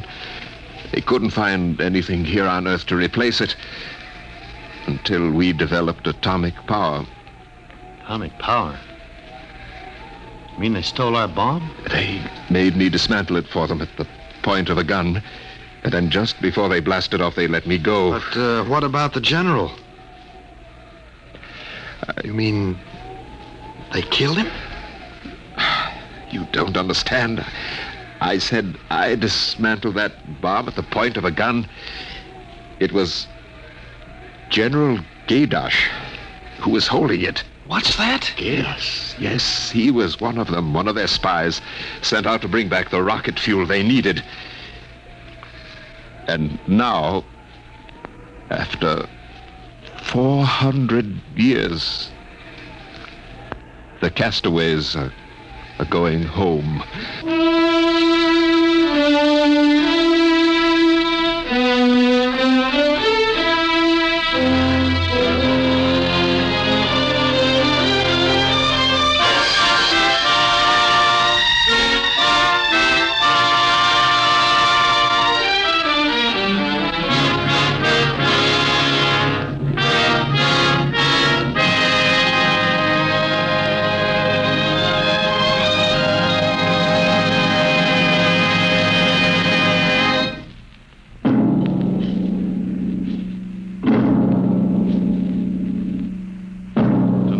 Dimension X has transcribed The Castaways, written by Ernest Kenoy from an original story by Ernest Kenoy and George Lefferts. Featured in the cast were Santos Ortega as General Gaydosh, Greg Morton as Dr. Muller. Your narrator, Norman Rose. Music by Albert Berman. Engineer, Bill Chambers. Dimension X is produced by Van Woodward and directed tonight by Jack Cuny. In a moment, we'll tell you about next week's show. And now, here is your Wheaties man, Frank Martin. It's National Wheaties Week. And listen, if producer Joe Parker is going to buy Wheaties tomorrow, and I go out and buy Wheaties tomorrow, and you go out and buy Wheaties tomorrow, well, that makes 3 of us, huh? And if everybody goes out and buys Wheaties tomorrow, then the whole doggone country is going to be celebrating National Wheaties Week in the proper manner. And it's a real nice celebration, too. Pour out those golden flakes, pour on the milk, put on the fruit, and you'll be eating good to be feeling good. Breakfast of champions. Get yours. It's National Wheaties Week.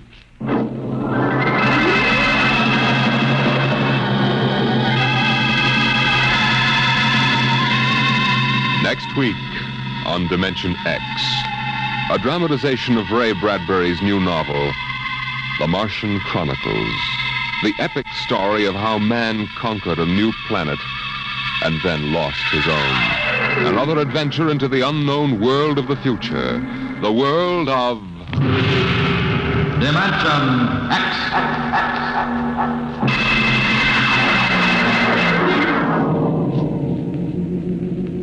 And this is the Wheaties man, Frank Martin, inviting you to listen also on Saturday, that's tomorrow night, to Joel McRae in Tales of the Texas Rangers on the Wheaties Big Parade. It's National Wheaties Week. Swing your partners right and left. It's National Wheaties Week. Come on, everybody, to the Wheaties party. Eat a lot of Wheaties like the champions do. Dance together, cheek to cheek. This is National Wheaties Week. Eat a lot of Wheaties like the champions do. Wheaties are breakfast of champions.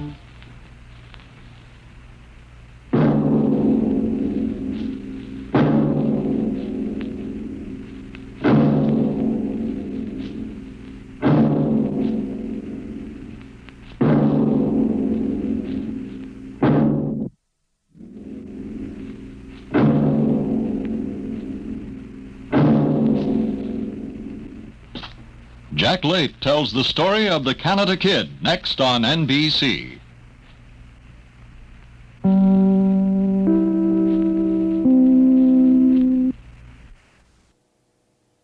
Thanks for joining us for Sunday Night with Old Time Radio.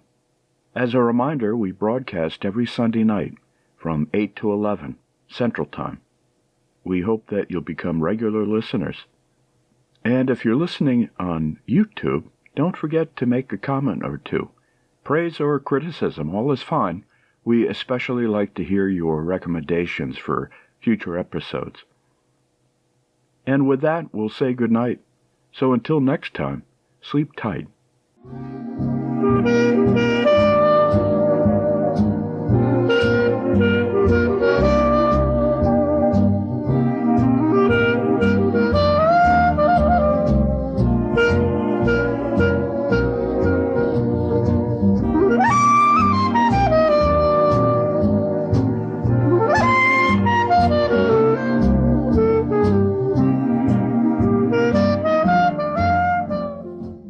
This is a production of Lovato Studios, Sao Paulo, Brazil.